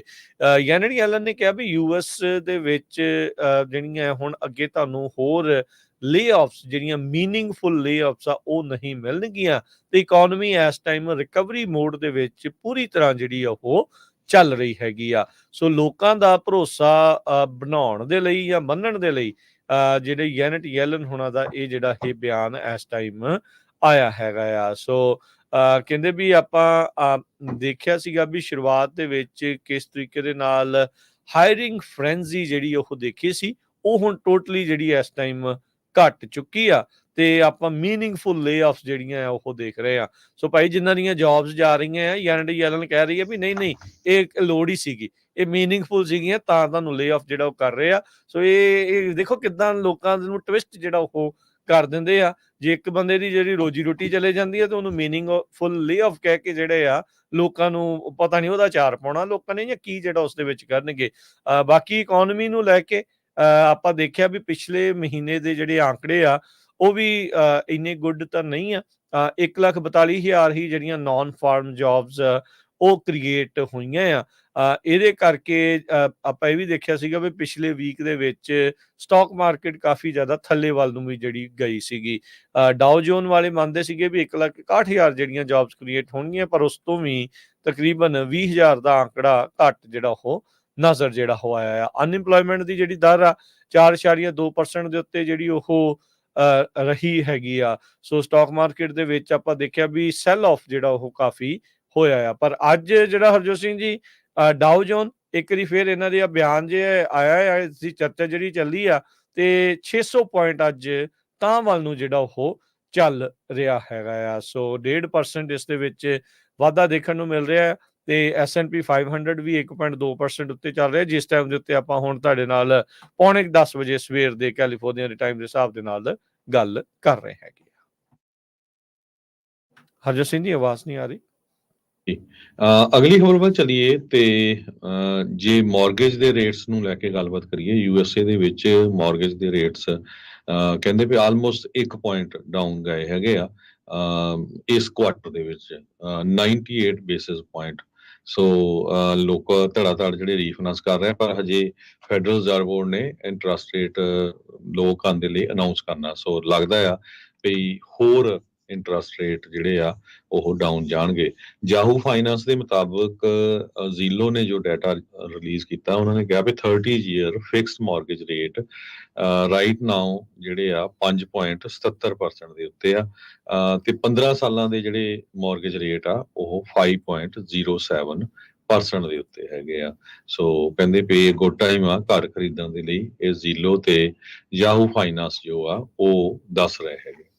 ਹੁਣ ਦੇਖੋ ਅਗਲੀ ਜਿਹੜੀ ਖਬਰ ਹਰਜੋਤ ਸਿੰਘ ਜੀ ਇਕਨੋਮੀ ਦੇ ਨਾਲ ਹੀ ਆ, ਦੋ ਜਿਹੜੀਆਂ ਵੱਖੋ ਵੱਖਰੇ ਵਿਚਾਰਧਾਰਾਵਾਂ ਨੇ ਅਗਲੇ ਜਿਹੜੇ ਇੰਟਰਸਟ ਰੇਟ ਕੱਟਸ ਨੂੰ ਲੈ ਕੇ ਆ। ਜਾਰਜ ਲਗੈਰਵਿਸ ਇਹ ਚੀਫ ਇਕਨੋਮਿਸਟ ਨੇ ਫੋਰਵਿਜ਼ ਮਾਜ਼ਰਸ ਦੇ, ਇਹ ਡਿਸਕਸ ਕਰ ਰਹੇ ਸੀ ਫੈਡਰਲ ਰਿਜ਼ਰਵ ਦੀ ਜਿਹੜੀ ਪਾਲਿਸੀ ਆ। ਕਹਿੰਦੇ ਵੀ ਜੇ ਫੈਡਰਲ ਰਿਜ਼ਰਵ ਦਾ ਰੇਟ ਕੱਟ 50 ਬੇਸਿਸ ਪੁਆਇੰਟ ਦੇ ਉੱਤੇ ਹੁੰਦਾ ਆ ਤੇ ਉਹ ਮਾਰਕੀਟ ਦੇ ਲਈ ਬਹੁਤ ਜ਼ਿਆਦਾ ਖਤਰਨਾਕ ਜਿਹੜਾ ਉਹ ਹੋਊਗਾ। ਇੱਕ ਪਾਸੇ ਹੁਣ ਦੂਜੇ ਜਿਹੜੇ ਐਨਾਲਿਸਟ ਆ ਉਹ ਕਹਿੰਦੇ ਵੀ 50 ਬੇਸਿਸ ਪੁਆਇੰਟ ਦਾ ਜਿਹੜਾ ਕੱਟ ਆ ਇਹਦੇ ਨਾਲ ਕੋਈ ਖਤਰੇ ਦੀ ਜਿਹੜੀ ਆ ਉਹ ਨੁਕਸਾਨ ਜਿਹੜਾ ਉਹ ਨਹੀਂ ਹੋਊਗਾ। ਤੇ ਪਰ ਕਹਿੰਦੇ ਵੀ ਜੇ 50 ਬੇਸਿਸ ਪੁਆਇੰਟ ਐਕਚੁਅਲ ਦੇ ਵਿੱਚ ਇੰਟਰਸਟ ਰੇਟ ਘਟਦਾ ਆ ਤਾਂ ਇਹਦਾ ਮਤਲਬ ਇਹ ਆ ਵੀ 16 ਸਾਲਾਂ ਦੇ ਵਿੱਚ ਪਹਿਲੀ ਵਾਰ ਐਡਾ ਵੱਡਾ ਜਿਹੜਾ ਆਪਾਂ ਇੰਟਰਸਟ ਰੇਟ ਡ੍ਰੌਪ ਆ ਉਹ ਯੂਐਸ ਦੇ ਵਿੱਚ ਦੇਖਣ ਨੂੰ ਮਿਲੂਗਾ। ਜਿਹੜੇ ਲੋਕ ਇਹ ਸੋਚ ਰਹੇ ਹੋਣਗੇ ਵੀ ਹੁਣ 0.5% ਕਿਤੇ ਇੰਟਰਸਟ ਰੇਟ ਘਟ ਜਾਊਗਾ, ਲੱਗਦਾ ਨਹੀਂ ਵੀ ਆਪਾਂ ਉਹ ਵਾਲੇ ਆંકੜੇ ਨੂੰ ਕਿਤੇ ਛੂ ਪਾਵਾਂਗੇ। ਸੋ 50 ਬੇਸਿਸ ਪੁਆਇੰਟ ਹੀ ਮੈਕਸਿਮਮ ਜੋ ਇਸ ਟਾਈਮ ਨਜ਼ਰ ਆ ਰਿਹਾ ਆ ਮਾਰਕੀਟ ਦੇ ਵਿੱਚ, ਜੋ ਚਰਚਾ ਆ ਜਾਂ ਜਿੱਦਾਂ ਦੀ ਜਿਹੜੀ ਇਹ ਗੱਲ ਤੁਰੀ ਆ ਵੀ 0.5% ਜਿਹੜਾ ਇੰਟਰਸਟ ਰੇਟ ਆ ਉਸ ਨੂੰ ਕਟੌਤੀ ਜਿਹੜੀ ਉਹ ਕੀਤੀ ਜਾ ਸਕਦੀ ਆ। ਇੱਕ ਚੀਜ਼ ਜਿਹੜੀ ਉਹ ਜ਼ਰੂਰ ਆ ਵੀ ਫੈਡ ਨੇ ਕਿਹਾ ਵੀ ਭਾਈ ਅਸੀਂ ਤਾਂ ਜਿਹੜੇ ਪਾਲਿਸੀ ਮੇਕਰ ਜਿਹੜੇ ਉਹਨਾਂ ਨੇ ਕਿਹਾ ਆ ਵੀ ਉਹ ਰੈਡੀ ਨੇ ਇੰਟਰਸਟ ਰੇਟਸ ਦੀ ਜਿਹੜੀ ਕੱਟ ਆ ਉਸ ਨੂੰ ਸਟਾਰਟ ਕਰਨ ਦੇ ਲਈ। ਜੈਨਟ ਯੈਲਨ ਉਹਨਾਂ ਦੇ ਵੀ ਬਿਆਨ ਦੇ ਉੱਤੇ ਆਪਾਂ ਚਰਚਾ ਕਰ ਹਟੇ ਆ, ਤੇ ਪਰ ਆਪਾਂ ਨੂੰ ਦੋਨੋਂ ਤਰਫਾਂ ਦੇ ਜਿਹੜੇ ਐਨਾਲਿਸਟ ਆ ਉਹ ਉਹਨਾਂ ਦੀਆਂ ਗੱਲਾਂ ਦੇਖਣ ਨੂੰ ਜਿਹੜੀਆਂ ਮਿਲੀਆਂ ਆ। 50 ਬੇਸਿਸ ਪੁਆਇੰਟ ਦੇ ਉੱਤੇ ਇੱਕ ਕਹਿੰਦੇ ਵੀ ਬਹੁਤ ਖਤਰਨਾਕ ਹੋਊਗਾ, ਇੱਕ ਕਹਿੰਦਾ ਵੀ ਇਹਦੇ ਨਾਲ ਕੋਈ ਬਾਹਲੀ ਜਿਹੜੀ ਖਤਰੇ ਵਾਲੀ ਗੱਲ ਨਹੀਂ ਹੋਊਗੀ। ਬਾਕੀ ਹੋਣਾ ਕੀ ਆ ਉਹ ਭਵਿੱਖ ਦੇ ਗਰਭ ਦੇ ਵਿੱਚ ਹੀ ਆ। ਜੀ ਆਪਾਂ ਇੱਕ ਬ੍ਰੇਕ ਲੈਂਦੇ ਹਾਂ, ਬ੍ਰੇਕ ਤੋਂ ਬਾਅਦ ਫਿਰ ਆਪਾਂ ਹੋਰ ਡਿਸਕਸ ਕਰਦੇ ਹਾਂ ਕੀ ਕੁਝ ਵਾਪਰ ਰਿਹਾ ਦੁਨੀਆ ਦੇ ਵਿੱਚ।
ब्रेक तो बाद एक फिर आप सब का स्वागत है सुत प्रोग्राम अपडेट अमेरिका च हरजोत सिंह जी जी आਇਆਂ ਨੂੰ ਸਤਿ ਸ਼੍ਰੀ ਅਕਾਲ ਜੀ।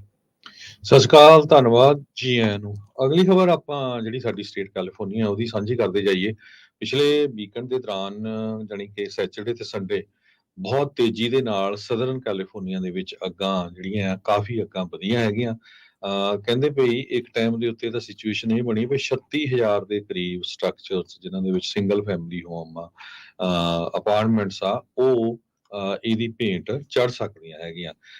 ਕਹਿੰਦੇ ਭਈ 20,553 ਏਕੜ ਸੈਨ ਬਰਨਾਰਡੀਨੋ ਜਿਹੜੀ ਲਾਈਨ ਫਾਇਰ ਆ ਉਹਦੀ ਭੇਂਟ ਚੜ ਗਏ ਹੈਗੇ ਆ। Already California department of forestry ਤੇ ਫਾਇਰ ਪ੍ਰੋਟੈਕਸ਼ਨ ਵਾਲਿਆਂ ਨੇ ਦੱਸਿਆ ਹੈਗਾ। ਐਲਏ ਕਾਉਂਟੀ ਦੇ ਵਿੱਚ ਬ੍ਰਿਜ ਫਾਇਰ 800 ਏਕੜ ਤੇਜ਼ੀ ਦੇ ਨਾਲ ਫੈਲ ਗਈ ਆ ਤੇ 0% ਕੰਟੇਨਡ ਆ। ਪਹਿਲੀ ਵੀ ਜਿਹੜੀ ਮੈਂ ਤੁਹਾਡੇ ਨਾਲ ਸਾਂਝੀ ਕੀਤੀ ਆ ਲਾਈਨ ਫਾਇਰ, ਉਹ ਵੀ 0% ਕੰਟੇਨਡ ਹੈਗੀ ਆ। ਸਿਚੁਏਸ਼ਨ ਇੰਨੀ ਬੈਡ ਸੀ ਸ਼ਨੀਚਰਵਾਰ ਨੂੰ ਪਈ ਬਹੁਤ ਜ਼ਿਆਦਾ ਜਿਹੜੀ ਬਿਜਲੀ ਪਈ ਆ। 282 ਵਾਰ ਲਾਈਟਨਿੰਗ ਸਟ੍ਰਾਈਕ ਹੋਈ ਆ ਹਾਈਲੈਂਡ ਤੇ ਬਿਗ ਬੀਅਰ ਵਾਲਾ ਏਰੀਆ ਜਿਹੜਾ ਉੱਥੇ। ਸੋ ਟੈਂਪਰੇਚਰ ਬੜਾ ਹਾਈ ਸੀ, 80 ਡਿਗਰੀ ਤੋਂ ਲੈ ਕੇ 100 ਡਿਗਰੀ ਤਾਈਂ। ਹੋਪਫੁਲੀ ਥੋੜਾ ਜਿਹਾ ਜਿਹੜਾ ਟੈਂਪਰੇਚਰ ਆ ਉਹ ਇਸ ਵੀਕ ਘਟੂਗਾ। ਵੁੱਡਲੈਂਡ ਹਿਲਸ ਦੇ ਵਿੱਚ ਜਿਹੜਾ ਟੈਂਪਰੇਚਰ ਆ ਉਹ 111 ਡਿਗਰੀ ਸੀ। 1979 ਦੇ ਵਿੱਚ ਇੰਨਾ ਜਿਹੜਾ ਟੈਂਪਰੇਚਰ ਪਹੁੰਚਿਆ ਸੀ। ਲੌਂਗ ਬੀਚ ਦਾ ਜਿਹੜਾ 에ਅਰਪੋਰਟ ਆ ਉੱਥੇ 106 ਡਿਗਰੀ ਜਿਹੜਾ ਟੈਂਪਰੇਚਰ ਪਹੁੰਚਿਆ ਹੋਇਆ ਸੀ। ਰਿਵਰ ਸਾਈਡ ਨੇ 110 ਡਿਗਰੀ ਟੈਂਪਰੇਚਰ ਹਿੱਟ ਕੀਤਾ ਆ। 1944 ਦੇ ਵਿੱਚ ਅੱਜ ਦੇ ਦਿਨ ਜਿੱਦਾਂ ਵੀਕਐਂਡ ਦੇ ਦੌਰਾਨ 109 ਡਿਗਰੀ ਉੱਥੇ ਟੈਂਪਰੇਚਰ ਸੀਗਾ ਜੀ। ਲਾਈਨ ਫਾਇਰ ਆਲਰੇਡੀ 20,000 ਏਕੜ ਤੋਂ ਉੱਤੇ ਪਹੁੰਚ ਚੁੱਕੀ ਆ ਤੇ ਹਾਲਾਤ ਜਿਹੜੇ ਉਹ ਮਾੜੇ ਹੀ ਆ। ਕੁੱਲ 14 ਜਿਹੜੇ ਸਟਰਕਚਰ ਆ ਹੁਣ ਤੱਕ ਆਲਰੇਡੀ ਨਸ਼ਟ ਜਿਹੜੇ ਉਹ ਹੋ ਚੁੱਕੇ ਹੈਗੇ ਆ। ਇੱਕ ਜਿਹੜੀ ਹੋਰ ਖਬਰ ਨੈਚੁਰਲ ਡਿਜ਼ਾਸਟਰ ਦੀ ਵੀਅਤਨਾਮ ਤੋਂ ਜਿਹੜੀ ਉਹ ਆ ਰਹੀ ਆ। ਉੱਥੇ ਟਾਈਫੂਨ ਯਾਗੀ ਦੇ ਕਰਕੇ ਦਰਜਨਾਂ ਹੀ ਲੋਕਾਂ ਦੀਆਂ ਮੌਤਾਂ ਹੋਈਆਂ ਆ ਤੇ ਬਹੁਤ ਜ਼ਿਆਦਾ ਜਿਹੜੇ ਆ ਫਲੱਡਸ ਜਿਹੜੇ ਉਹ ਆਏ ਆ, ਹੜ੍ਹ ਆਏ ਆ ਤੇ ਨਾਲ ਜਿਹੜੇ ਜ਼ਮੀਨ ਧੱਸਣ ਦੇ ਜਿਹੜੇ ਆ ਖਬਰਾਂ ਰਿਪੋਰਟਸ ਆ ਉਹ ਆਈਆਂ ਨੇ। 49 ਲੋਕਾਂ ਦੀ ਹੁਣ ਤੱਕ ਮੌਤ ਹੋ ਚੁੱਕੀ ਆ। 22 ਜਣੇ ਅਜੇ ਵੀ ਲਾਪਤਾ ਦੱਸੇ ਜਿਹੜੇ ਉਹ ਜਾ ਰਹੇ ਨੇ। ਸੋ ਯਾਗੀ ਦੇ ਕਰਕੇ ਕਹਿੰਦੇ ਵੀ ਲੱਖਾਂ ਹੀ ਲੋਕਾਂ ਦੇ ਘਰਾਂ ਦੀ, ਕੰਪਨੀਆਂ ਦੀ ਜਿਹੜੀ ਬਿਜਲੀ ਆ ਉਹ ਵੀ ਗੁੱਲ ਆ। ਹਾਈਵੇਜ਼ ਉੱਥੇ ਜਿਹੜੀ ਆ ਪੂਰੀ ਤਰ੍ਹਾਂ ਫਲੱਡ ਹੋਏ ਪਏ ਆ। ਸਾਊਥ ਕੋਰੀਆ ਦੀ ਜਿਹੜੀ LG ਦੀ ਕੰਪਨੀ ਆ, ਉਹਦੀ ਜਿਹੜੀ ਕੰਧ ਆ, ਕਹਿੰਦੇ ਵੀ ਇੰਨੇ ਭਾਰੀ ਮੀਂਹ ਤੇ ਇਸ ਜਿਹੜੇ ਉਸਦੇ ਕਰਕੇ, ਟਾਈਫੂਨ ਦੇ ਕਰਕੇ, ਉਹ ਵੀ ਜਿਹੜੀ ਉਹ ਟੁੱਟ ਕੇ ਡਿੱਗ ਪਈ ਹੈਗੀ ਆ। ਸੋ ਉੱਥੇ ਦਾ ਇੱਕ ਪ੍ਰੋਵਿੰਸ ਆ, ਸੂਬਾ ਆ ਫੂਥਾਓ, ਉੱਥੇ ਇੱਕ ਜਿਹੜਾ ਬ੍ਰਿਜ ਆ, ਪੁੱਲ ਆ, ਉਹ ਵੀ ਇਸ ਟਾਈਫੂਨ ਦੀ ਭੇਂਟ ਜਿਹੜਾ ਉਹ ਚੜ ਚੁੱਕਾ ਆ। ਵੈਦਰ ਏਜੰਸੀ ਨੇ ਦੱਸਿਆ ਵੀ ਆਉਣ ਵਾਲੇ ਦਿਨਾਂ ਦੇ ਵਿੱਚ ਹੋਰ ਵੀ ਜ਼ਿਆਦਾ ਹੜ੍ਹ ਤੇ ਜਿਹੜੇ ਲੈਂਡਸਲਾਈਡ ਆ ਉਹ ਆ ਸਕਦੇ ਆ। ਉੱਥੋਂ ਦੀ ਜਿਹੜੀ ਰਾਜਧਾਨੀ ਆ ਹਨੋਈ, ਜਿੱਥੇ 8.5 ਮਿਲੀਅਨ ਲੋਕ ਰਹਿੰਦੇ ਆ, ਉਹਨਾਂ ਨੂੰ ਵੀ ਇਸ ਤੇਜ਼ ਤਰਾਰ ਹਵਾਵਾਂ ਤੇ ਭਾਰੀ ਮੀਂਹ ਦਾ, ਟਾਈਫੂਨ ਦਾ ਜਿਹੜਾ ਉਹ ਸਾਹਮਣਾ ਕਰਨਾ ਪਵੇਗਾ। ਜੀ ਬਿਲਕੁਲ। ਸੋ ਆਪਾਂ ਸਾਡਾ ਪ੍ਰੋਗਰਾਮ ਦੀ ਸਮਾਪਤੀ ਹੈ ਤੇ ਜਾਂਦੇ ਜਾਂਦੇ ਜੋ ਆਉਣ ਵਾਲੇ ਪ੍ਰੋਗਰਾਮ ਅੱਜ ਦੇ ਉਹ ਦੱਸਦੇ ਜਾਈਏ। ਜੀ, ਅਗਲਾ ਪ੍ਰੋਗਰਾਮ ਆਊਗਾ ਜੀ ਮੈਂ ਆਵਾਂਗਾ ਨਾਲ ਹਨੇਰੀਆਂ ਤੇ, ਫਿਰ 11:30 ਵਜੇ ਪ੍ਰੋਗਰਾਮ ਨਜ਼ਰੀਆ, 1 ਤੋਂ 2 ਕੁਝ ਗੱਲਾਂ ਕੁਝ ਗੀਤ, 2 ਤੋਂ 2:30 ਮਨਦੀਪ ਪੁਨੀਆ ਹੁਣਾਂ ਦੇ ਨਾਲ ਬਿਯੋਂਡ ਦਾ ਹੈਡਲਾਈਨ ਪ੍ਰੋਗਰਾਮ, ਤੇ ਫਿਰ 2:30 ਤੋਂ 3 ਵਜੇ ਰਿਸ਼ਤੇ ਪ੍ਰੋਗਰਾਮ, 3 ਤੋਂ 4 ਸਾਂਝੀ ਸਾਥਰੇ ਅੱਜ ਸੋਮਵਾਰ ਦੇ ਭਾਗ ਦੇ ਵਿੱਚ ਪੰਜਾਬੀ ਟੈਕ ਟਾਕ, ਟੈਕਨੋਲੋਜੀ ਦੇ ਨਾਲ ਗੱਲਬਾਤ ਜਿਹੜੀ ਆ ਉਹ ਕਰਾਂਗੇ। 4 ਤੋਂ ਲੈ ਕੇ 5:30 ਵਜੇ ਤੱਕ ਦੇਸੋ ਪ੍ਰਦੇਸ਼, 5:30 ਤੋਂ 6 ਵਜੇ ਦੇ ਵਿੱਚ ਅਪਡੇਟ ਕੈਲੀਫੋਰਨੀਆ, 6 ਤੋਂ 8 ਗੁਰਬਾਣੀ ਦੇ ਦੀਵਾਨ ਜਿਹੜੇ ਆ ਉਹ ਆਪਾਂ ਸਰਵਣ ਕਰਾਂਗੇ। 8 ਵਜੇ ਤੋਂ ਬਾਅਦ ਪ੍ਰੋਗਰਾਮ ਖਬਰ ਤੇ ਨਜ਼ਰ ਦੀਪਕ ਸ਼ਰਮਾ ਚਨਾਰਥਲ ਹੋਣਾ ਦੇ ਨਾਲ, ਤੇ ਫਿਰ ਉਸ ਤੋਂ ਬਾਅਦ ਦੇ ਵਿੱਚ ਪ੍ਰੋਗਰਾਮ ਕਦੀ ਇਤਿਹਾਸ ਬੋਲਵੇ 10 ਵਜੇ ਤੱਕ ਚੱਲੇਗਾ। ਸੋ ਇਦਾਂ ਹੀ ਪੰਜਾਬੀ ਰੇਡੀਓ USA ਦੇ ਉੱਤੇ ਪ੍ਰੋਗਰਾਮ ਜਿਹੜੇ ਉਹ ਚੱਲਦੇ ਰਹਿਣਗੇ। ਜੁੜੇ ਰਹੋ ਤੁਸੀਂ ਇਦਾਂ ਹੀ ਪੰਜਾਬੀ ਰੇਡੀਓ USA ਦੇ ਨਾਲ। ਹੁਣ ਲਈ ਨੇ ਇਜਾਜ਼ਤ ਮੇਰੇ ਰਾਜਕਨਵੀਰ ਸਿੰਘ ਵੱਲੋਂ ਤੇ ਹਰਜੋਤ ਸਿੰਘ ਵੱਲੋਂ ਸਭ ਨੂੰ ਪਿਆਰ ਭਰੀ ਨਿੱਘੀ ਸਤਿ ਸ੍ਰੀ ਅਕਾਲ। ਜਿਉਂਦੇ ਵਾਸਤੇ ਰਹੋ, ਹੱਸਦੇ ਖੇਡਦੇ ਰਹੋ, ਸੁਣਦੇ ਰਹੋ, ਦੇਖਦੇ ਰਹੋ ਪੰਜਾਬੀ ਰੇਡੀਓ USA।